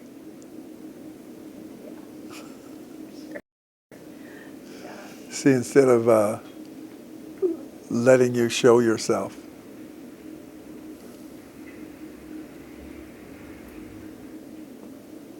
See, like it's having a small child. Do I really trust them to go out and play and be safe? Well, no, I'll put a rope on him or something, or stand on the roof with a machine gun and shoot anybody that comes in the yard. That's the extreme. See, do I really trust this movement inside of me? See, and it doesn't just come down like this. It unfolds. It's a heart process too. It unfolds. So it's like going from one room to the other. So use your mind to find the passage and then step into it and let the heart take over. Like I had you pay attention to the light and relax. See, and you move into this other space. Didn't have to figure anything out. But the mind needed to pay attention. But let go. We're just coming out of a cycle where we've been training our mind to be preeminent, and it gets that part of us misunderstands, thinks it has to handle everything. So our mind gets very stressed because it can't handle everything, but it thinks it has to handle everything. See, and so then what's the next step? Oh, just conversation with your mind. It's middle management. It's not the board of directors. You got that right away, right? Yeah. Yeah. Yeah. So not going to fire it with the golden parachute because it has to be there. See? But once it settles into what it's meant to do, like pay attention, work with practical stuff, it does really well. Organize things, choose. See. In other words, it discovers it doesn't have the answer.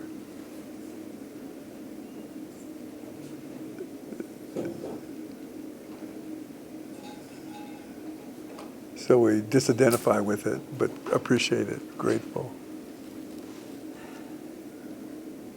But another thing you do is you can puzzle over something and stress with it till it like ties your mind in knots, and just to really go for it, and then just let it go.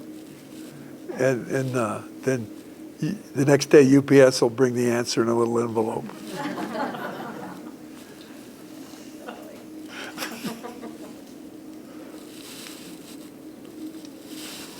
Okay. How are we doing? I guess we missed one of our bathroom breaks, but it's too late now to take a bath. Maybe it's not. Did you have a question? I do, but if it's time to move on, I understand. No, I didn't say it was time to move on. Yeah, I'm preemptive all the time.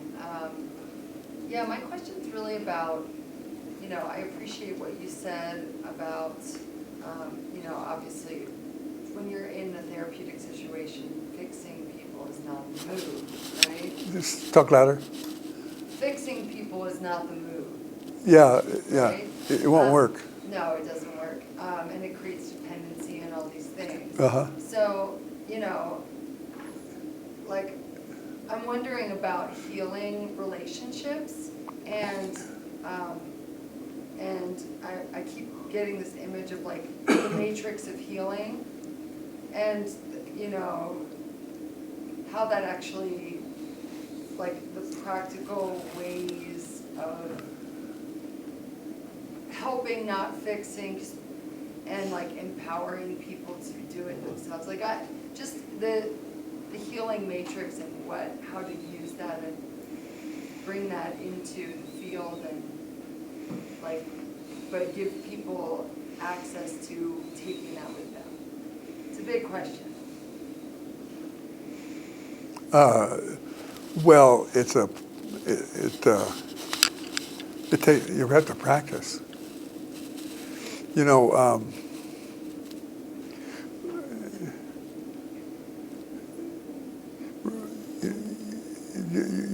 in a counseling program? Yeah. Was Rogers part of that program? Yeah. Unconditional positive regard. Or just loving, other way to say that, loving presence. That's always the foundation. Right. Yeah. Right, yeah, and that's the thing I got down. Well, you don't need anything else except paying attention. Unconditional positive regard. See, that builds rapport and takes you into a soul space. Now, dialogue in that context is automatically transformational, but sometimes it takes forever. That's the part. That's the part. Yeah, and if on the other hand, the fix-it approach to counseling has its benefit because you make them dependent on you, and it's good for the paycheck. So you make a lot of money. I don't like when people are dependent on me. Oh, good. So, it's not I don't have that personality, but, I think I'm just impatient, and I think when I witness people in suffering, like, I want them to have what they want, Uh-huh. right? And Well- they're so sick of suffering, and I really just want them to have what they want, which is freedom in some form, Yeah. or love or connection. So in that thing you just described, some part of you is merged with the client. Yeah. And so you have to go back inside and see who you got tucked away that's suffering. So you can make a distinction between yourself and the suffering part. Then your love can go to that. And then you're able to honor the person's process. Respect their suffering. Their suffering is their deliverance. It's like refining metal. It's like where you want to refine a rock into pure gold. So you make it suffer. How you do that? Throw it in the fire.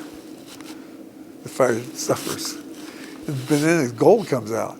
See, so you have to trust their process. Once you do that, you'll start noticing things. Like when you see me talking to people. I'm just being present, seeing what I notice. And I notice something, I talk about it. And then, oh yeah, let's look at that. Or it resonates. So anytime you speak the truth to a client, it's going to resonate and open up the flow. So you're going along with them. It's a process. You notice stuff.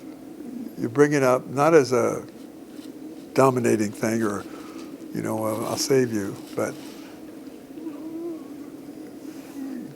they reflect on it. Then that leads to the next thing. See, and as soon as you get them to collude with you to facilitate their process, their self will start coming forward. And then you just kind of step back and let them take care of it themselves. And how do you know you're doing? Yeah. And so what you practice is how to track this. Like when I'm talking to you or anybody else, I'm always tracking what's going on with the energy. Sometimes I see it and sometimes I feel it. But I'm tracking the energy. And I know when something shifts because the energy starts going. And so I don't have to talk about that anymore. I just have to bring their awareness to what they just experienced, and then they take over. See? And just doing that over and over and over and over again until you get really clever at it. And then it gets to be fun. And then all kinds of weird stuff pops in your head, and you say something off the wall, and it just breaks it all.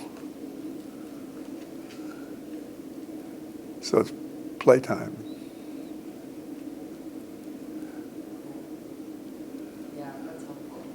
Yeah. Yeah, I mean, the suffering, I mean, there's just there's the empathy piece, right? And I know better than that, but it still happens. It's just like, sometimes it's just like enough already. Well, so you can make a distinction between empathy and compassion. Yeah. Compassion, like you're not going to get hooked. Like you said, I'm sure there's something in me that's like, I have to just listen to me. Like, Well, and you're not in it by yourself. You start out, oh, it's up to me to rescue them. No, we know that we're here to resolve the suffering. But what we don't know is how that's going to happen. So it's not up to me, little me, to do this. I've got all kinds of other levels of self, and they got levels of self. And then there's God who's trying to actualize through this person that's keeping their opening too tiny, and so it hurts. So maybe they just need to get rolfed, and they'll be through with it. You know, who knows what it takes to open them up.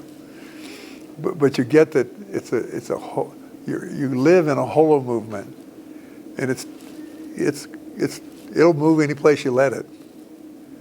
And so you're just opening up those conduits, and until the person's back in their boat riding it.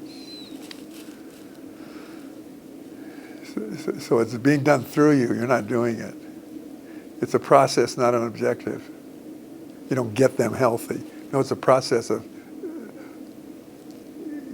finessing the health that exists. Like suffering is one level of health. If you rock and moan long enough, you're going to feel better. But you get the opening bigger so it moves. See? And when they got 100% suffering, it's going to shift.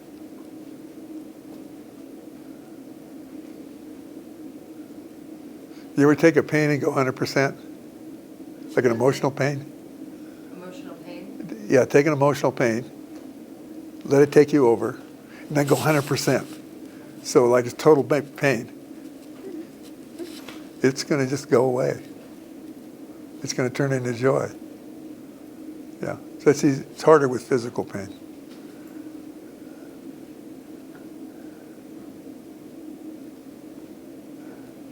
How you doing? Good.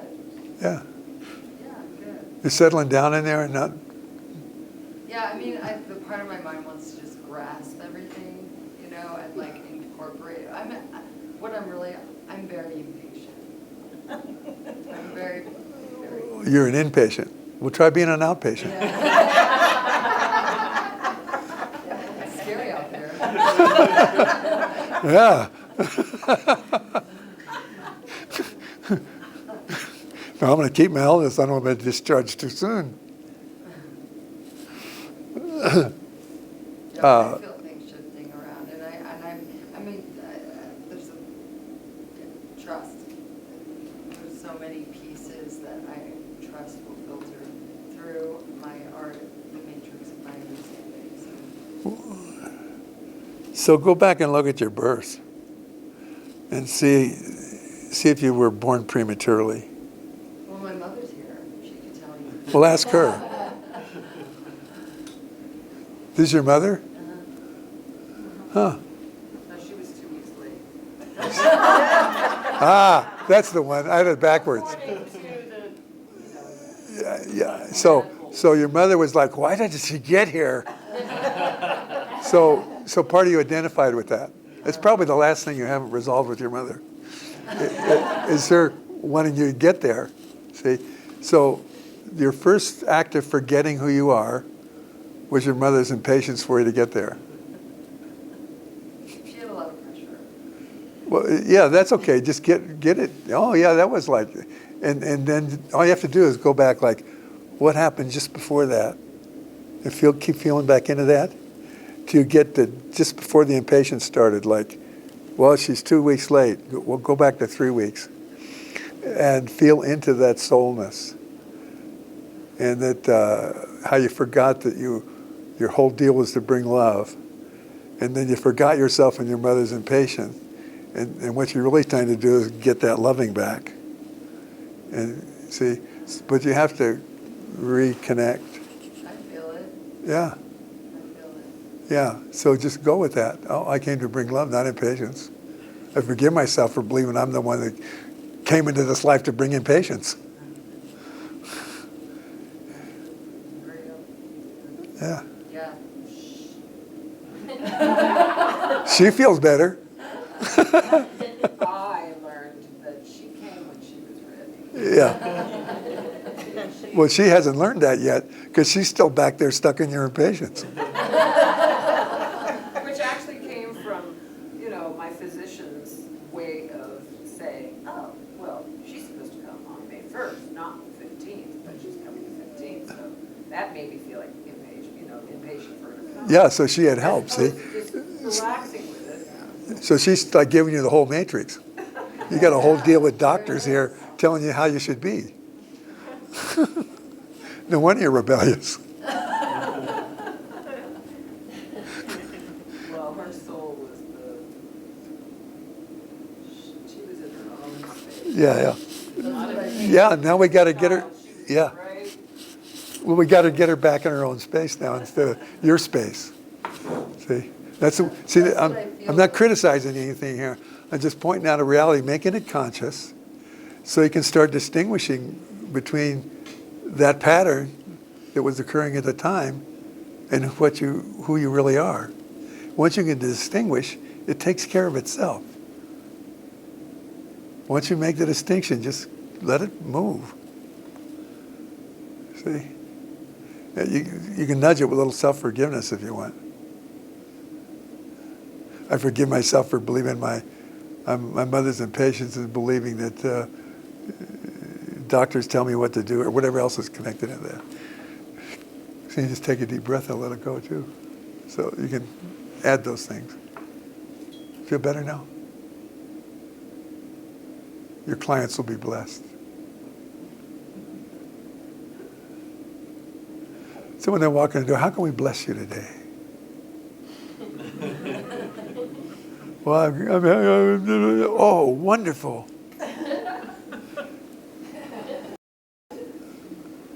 Let's put it up on the screen and just really admire it.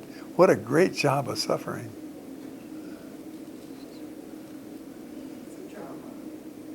But it's always trying to do something in service of the person, and that's where you have to go, and not get distracted by the suffering. Like,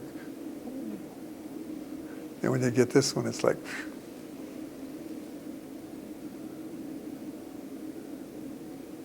Yeah, that's a work, like you said, practice. It's a work. Yeah, it's practice, practice, practice. I fool myself into thinking I'm finally catching on.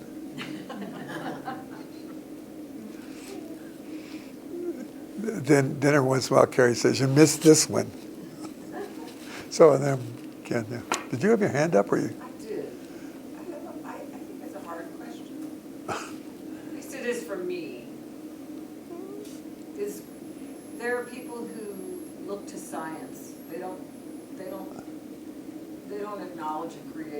don't acknowledge their soul, that they have this connection to a creator or a greater purpose of life. You know, they look to science to give them all the answers. And then those people who, they don't have that, how do they connect with their soul when they just have this belief system? And then they have children, and those children, how are those children going to?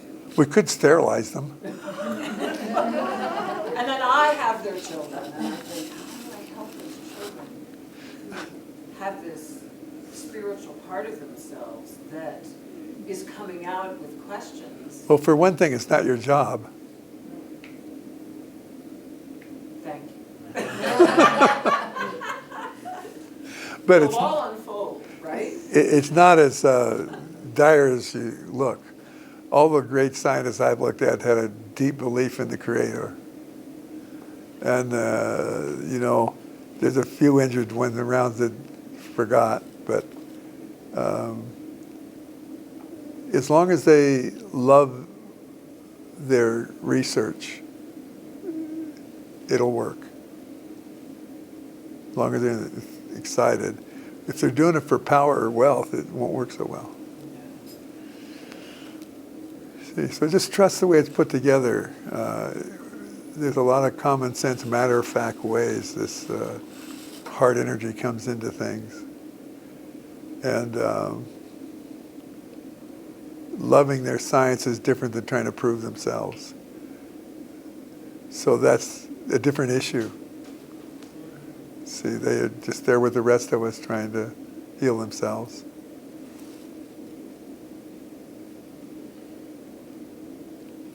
So trust. There's a famous scientist called David Bohm. You heard of him? What's his last name? David Bohm, Bohm? physicist. He has a model he's called the holo movement. It's all movement. And we're an aspect of that movement. And things, there's a rhythm to the way things unfold and infold and move along. And so we're a conscious awareness of that holo movement. So it's a wholeness.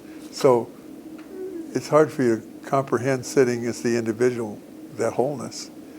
So the closer we can come is be in awe or reverence of it, or learn how to connect with it. Just like we were talking over here, and she got to a place where it's fine. She said, oh, it's all fine. Well, that's when you're in touch with the wholeness. Because it doesn't mean you ignore or give up where you see needs help. It just you get very strongly that you're not in this by yourself. And if you see something that's off, you don't have to fix it. You have to tell God. And then observe it so that God can deliver it. Did you get that? I do, but I feel for those who don't What? acknowledge God. Well, Where do they go with it? well, obviously God acknowledges you or you wouldn't exist. But the God I'm talking about is this whole movement. So you have to let go into the wholeness. It knows where all this stuff is. You don't. But the wholeness part of you does, and that's God. And so you notice something, and so what's my job? To notice that. To fix it? Maybe. But first step is you care enough about that and then give it to the wholeness. And you can call it the big daisy if you want. I don't care about what your superstitions about God. And then it can work it. And it'll deliver results. You can help that by then continuing to observe without interference, but engagement. And then you'll learn something by how God delivers it, or a big daisy, or whatever. See? And then you're humbled. And then it'll look better the next time.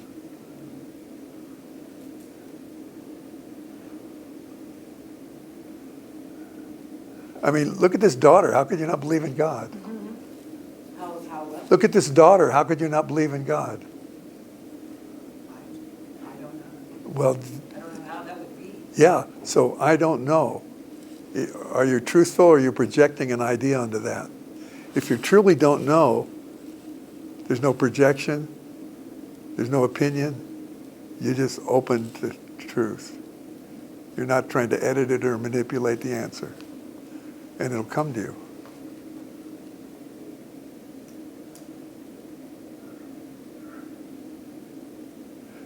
Yeah, God's not the problem, you just got to take the brakes off.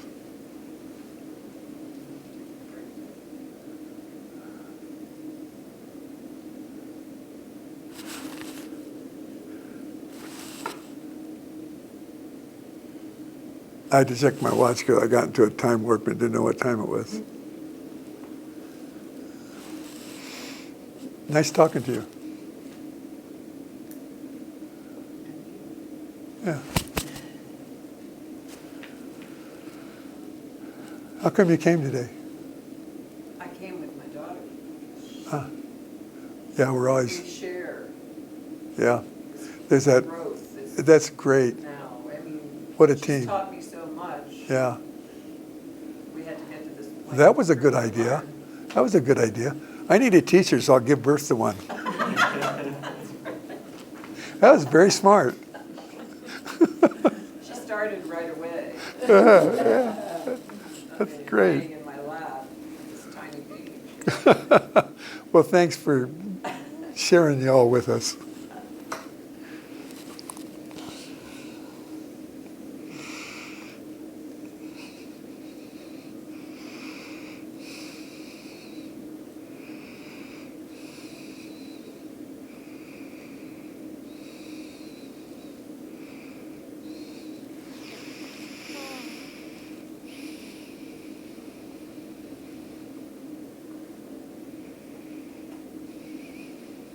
How did you come to this place?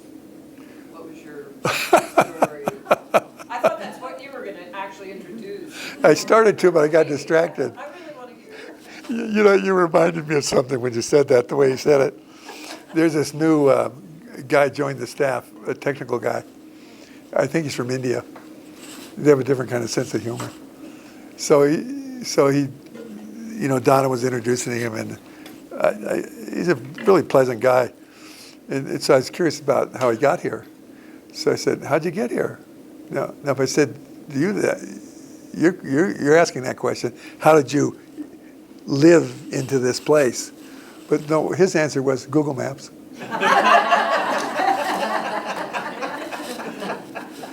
And so I loved him immediately.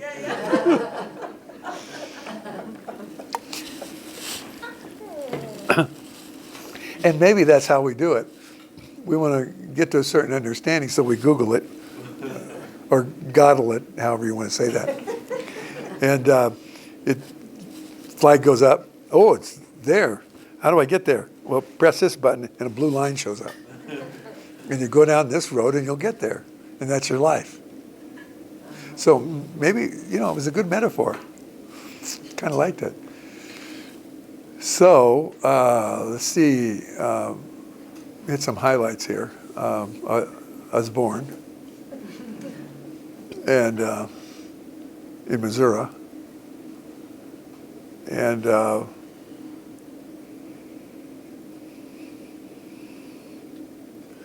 we lived out in the country. That was a good start on a farm. That helps.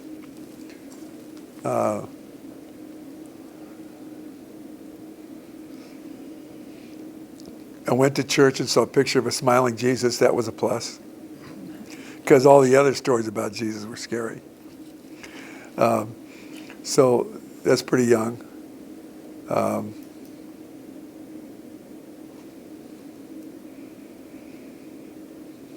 So when I hit my teens, you know, there's a thing that happens in the developmental cycle where you start being aware of something transcendent. And people do that different ways. If they're very injured, they go kill people. If they're not injured, they open up to this more connected, loving. So it's good not to damage your kids. Anyway, so there was that pull toward it. And so I'd be reading the Bible. That's the only book we had back then. There's thousands of books now. You could go crazy. There were other books that I just didn't know about. I had the Bible, and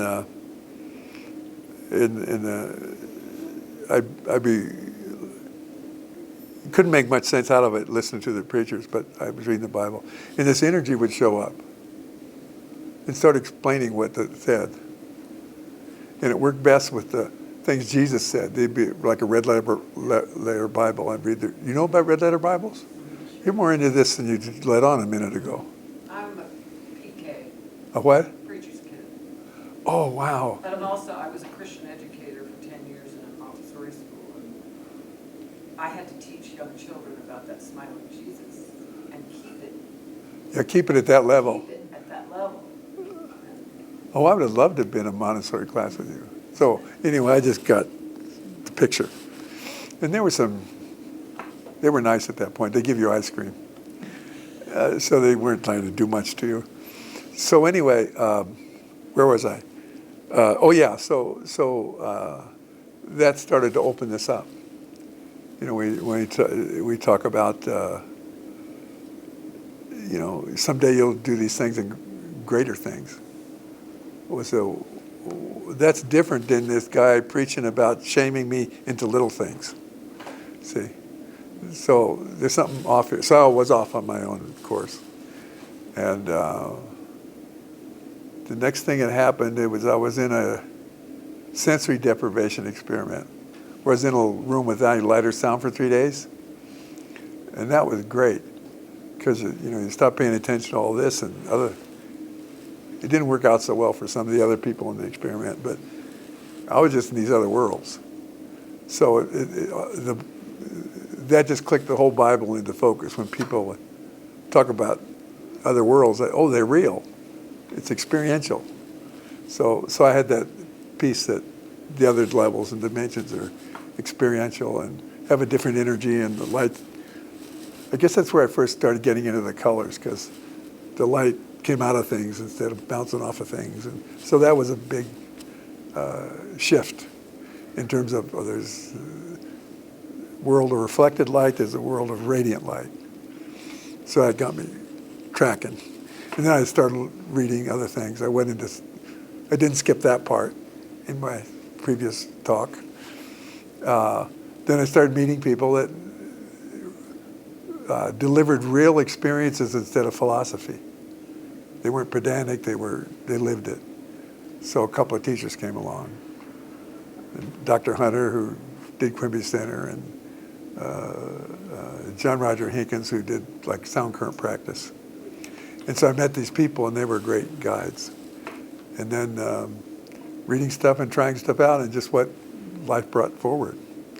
And, you know, screwing up and resolving my own life, sequentially. All those things. And here I am.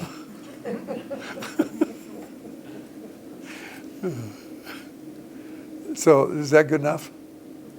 Yeah.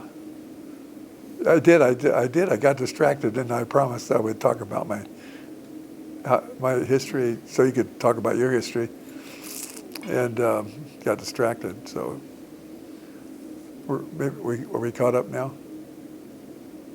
Okay. People's stories are very important. Yeah. They're lovely because you listen to other people's process. And oh yeah, and you catch on to things that are like you. You know, it's nice. Little things that happen and sort them out.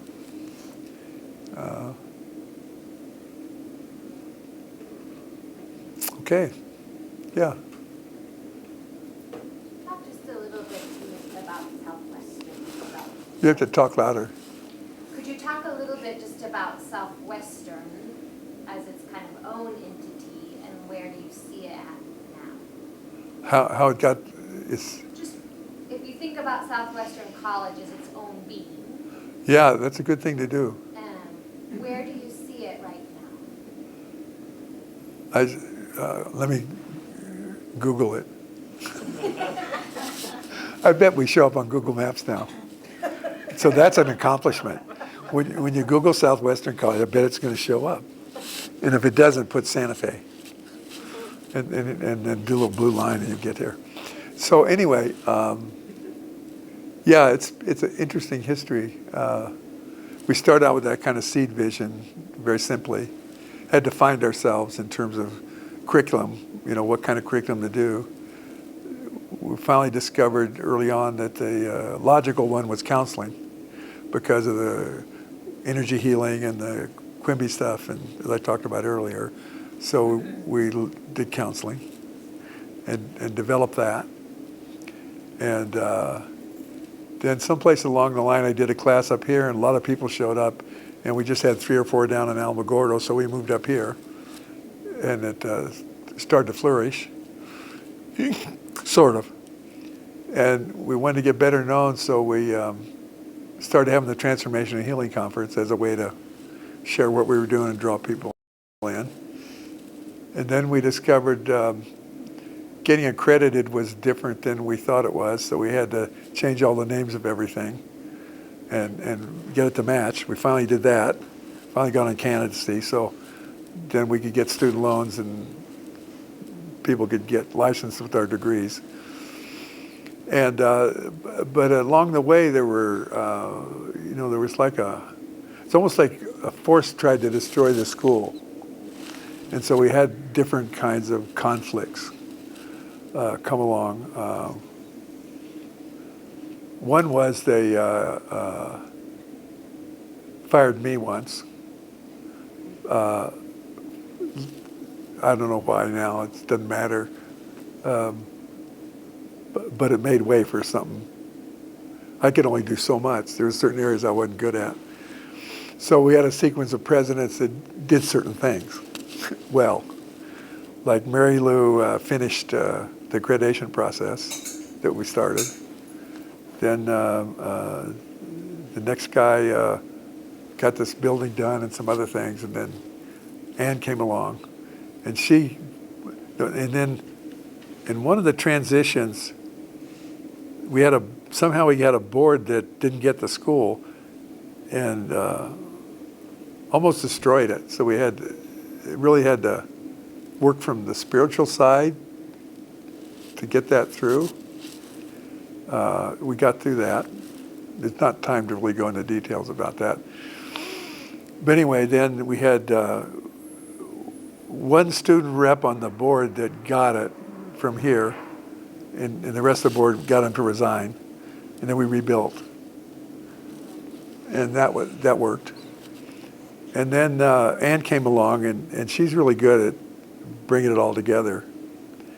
And now we're at a phase where we're, and so everything I saw aspirationally, somebody else came along and finished. And so with Ann coming along, we finally got the doctoral program going. And then COVID looked like a problem, but it was a blessing because we just hired our academic dean, who's got a tremendous background in online learning, 2 weeks before COVID shut the school down. So we had all this guidance on how to go online quickly. So we went online quickly, and that kind of saved things. And we got through the COVID thing and then came out of that and started mixing classes again. The art therapy program came out of my work with myself growing up and starting the archetypal class. It finally got people finally got art therapy works, and then that got going. And then and now the doctoral program. And it just fell right in that we could do an online doctoral program. And in fact, we're in the beginning. The first time we went in to get accredited, they just blew us out of the water. Very, I don't know, traumatic. I don't know, am I through that? Yeah, pretty much. But it was traumatic. And now, full circle, the last group came and we were talking about the doctoral program. They said, well, why put it off? Why don't you just go ahead and do it? Okay. And so Ann's been coordinating that, and it's going. And that was my last aspirational thing. So someplace along the line, I got them to make me a life member of the board so I could keep the institutional memory going. Because if you lose that, you lose everything. And then more and more people coming that really get it, that work here. And so I guess we're past some kind of initiation with that. And so here we are. I was, when I was trying to prepare for this class today, you know, if I do like a script, I'm done. If I try to follow a script, nothing happens. I just lose it. I just have to kind of make a few notes and remind myself of stuff and then let it go. I tried to print off my notes. My printer wouldn't work this morning, last minute. I had to give that up. I checked back with my notes, and between what I said and what people asked, we got everything covered. But the kind of vision for today's sharing was to really, you know, link the topic back with the school, to really give power to that soul-centered education, and the soul's a healer. And you know, there's a phrase that's always guided me from Emerson. He gave this lecture to some graduate school at Harvard or something. But he was talking about the American scholar, and he kind of wrapped it up with a kind of destiny statement about America. He said that the goal of the Americans, the guiding goal of the American scholar, is that a nation will be created for the first time out of accessing the wisdom of the soul. See, and that's been kind of my central vision, that this would be that kind of school. And also, in the beginning, we actually had a class where there was a transmission that outlined the elements of the school. And it's kind of fulfilling that. In other words, there's always been this sense that there's a physical school and a spiritual school, and that they're interacting. And then a thing that happened lately, last few years, it's something that was innate, it kind of perked inside of me. I didn't know how it would ever fit in, but it was, you know, a lot of these wisdoms were coming from Europe, and there was always this affinity towards the indigenous folks here who did, you know, kind of been missing, you know, it got chaotic. We know the story. But with Anne, it gave an opportunity to start looking at that.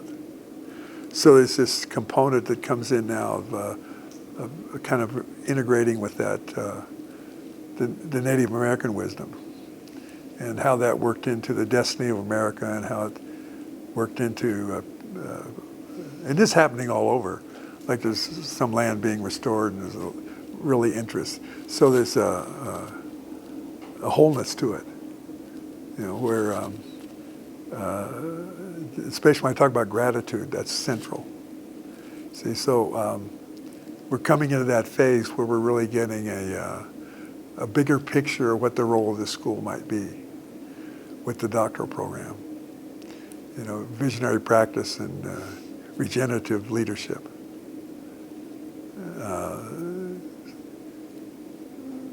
So that's where we are at the moment. There's our second class coming this year for the doctoral program. We're going to open up a new program in a master's in education from a spiritual perspective, which we had to drop early on. I started one, but it didn't take. And we're also, as I understand it, going to have another certificate program in internally flammable systems therapy. So it's rounding itself out. There's some interest in, you know, substance counseling that I'm not too sure about or familiar with, that because it's, people are into it now. So I don't know quite how that's going to deal with us, but all things I do don't work with those energies. And I consider that therapeutic exploration of substances different than the Native American uses of substances, because they're in a whole different framework of their own that I'm not in. But I see that as distinct from the other talks about using substances. My path is certainly see that as an illusion, but we'll see how it goes. One of the ways I look at that is that Sajioli did a neat thing. He talked about two kinds of issues. One caused by dealing with life, and the other said we're due to a call from spirit. That creates issues. We have a call to higher consciousness. And that, so the way I look at substances is kind of like some people really need to have things rearranged so they can break through. Back in the day, we all were reading in the 60s, Carlos Castaneda. I've heard him. And so Don Juan asked him, how come you use substances with some people, not with others? And he said, well, I use the substances with the stupid ones because I can't get them to break loose. You got to crack this stuff. So that goes into my viewpoint of this. Of course, I'm giving my viewpoint about it. And I have the experience of the 60s where some people just destroyed themselves with drugs and said, well, that's not a good idea. Trying to find God, and then other people just tried it once and said, oh, there's more. Set the drugs aside and went on. In other words, for the deeper dive, they gave the drugs up.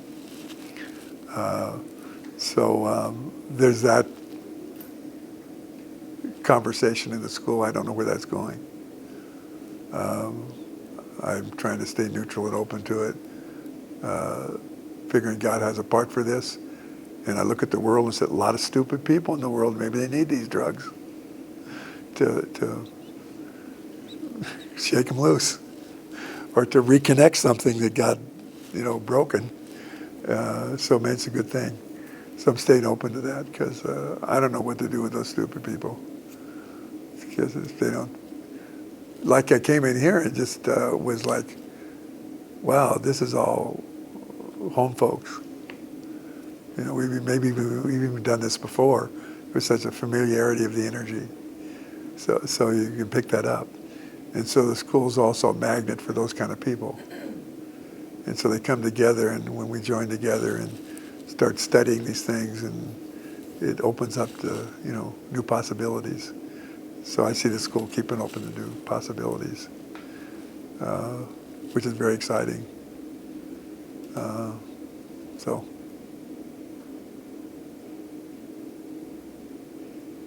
Do you go to school here? No. Are you thinking about it? I work. What? I work here. What'd she say? I work here. Oh, you work here. Well, good. What do you do? I think I'm, okay. Are you the new whatever? What's your You new? knew whatever. I'm the new whatever. You came to our board meeting, you had to do that little thing with symbols. Yes. That's a good process. Superpower shield. Yeah, I did the Golden Pagoda Yeah. because of Alice Bailey said, education new age, the weak place was adequate financing. So if anybody knows a billionaire that wants to underwrite the school, let us know, because that would solve it for us. Then we'd be adequately financed. Right now we're just being real clever. And we made it so far.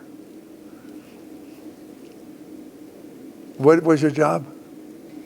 What is your job? I was the associate dean, but then Virginia just moved to be the vice president of student academic affairs, and now Please talk louder.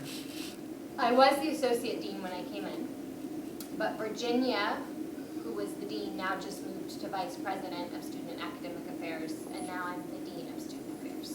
Oh, good. So that just happened. How's it going? Good. Yeah?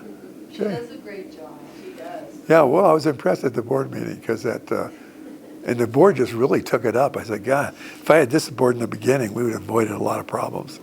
Yeah, they were great. I haven't sent the superpower shield out yet, but it will. Oh, good. Yeah. I'm glad you appreciate your superpowers. That sounds really interesting. We, at the board meeting, built a superpower shield for the school for this coming year. Yeah, And we actually did it then also with academic council. yeah. So then I have the 2 shields, so we made So you've been like sneaking around here doing stuff. yeah. God, who are you? So I'm gonna send them out to the students so that they know what the superpower shield that the board built for them this year. And everybody talked about like what was the, if you have a superpower, you could bring an intention for this coming year, superpower intention. And then we wove them together so that this coming year would have like an intentional aspiration or intention. Yeah, really nice. You maybe talk to her after class Yeah. because it's 12 o'clock. And I'm not going to do a long meditation, but I'm going to do a short one. What? Would you recommend a couple of good books on these? I have 3 good books up here.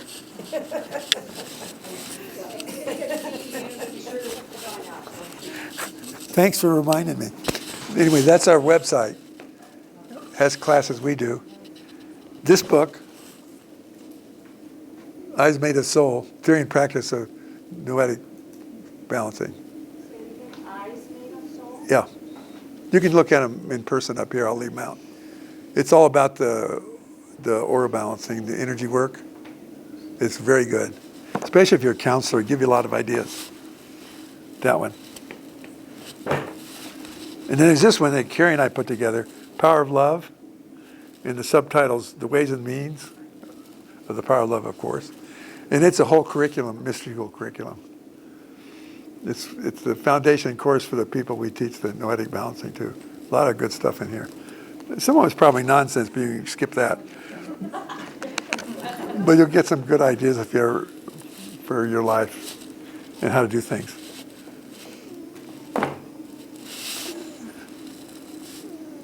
And then there's this is my latest book, Transcendental Leadership. We Bring Love. And it's my latest book. And this is a little easier to read because I had a good editor. So, especially the last chapter where it talks about a certain approach to healing. Anyway, so that's the other one. But you want the details. And also on our website there's links to the book, buy the books. So how about we just take a moment and kind of be present with ourselves and just invite your soul present. You know, these levels of spirit, they're non-inflictive. So it never occurs to us we have to invite them. Like, you just have to invite and they'll come. If you don't invite, including your own soul, it won't come forward because it won't inflict. You have to be agreement. So let's just invite that soul forward, that self, that inner Buddha, that inner Christ, to be present with us each and collectively.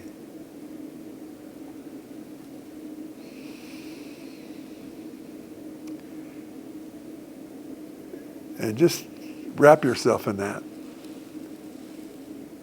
And you look out through that, through the eyes of soul. And then you invite all your parts to gather around.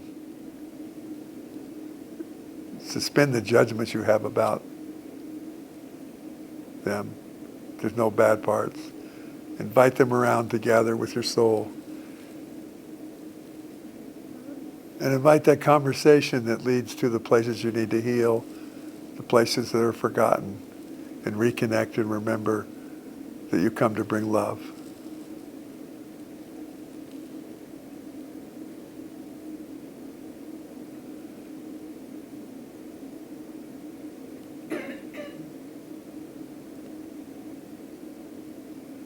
And that all the things you do are serving one purpose in various ways, suitable to your karmic flow.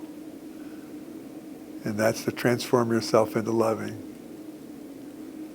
So that when you pull together this lifetime, you can give this lifetime as a gift into your soul and integrate it into that expanded consciousness and move on in your divine evolution into the next phase of your existence. And thank you for being here today and participating. It's been a feast. Thank you so much. God bless.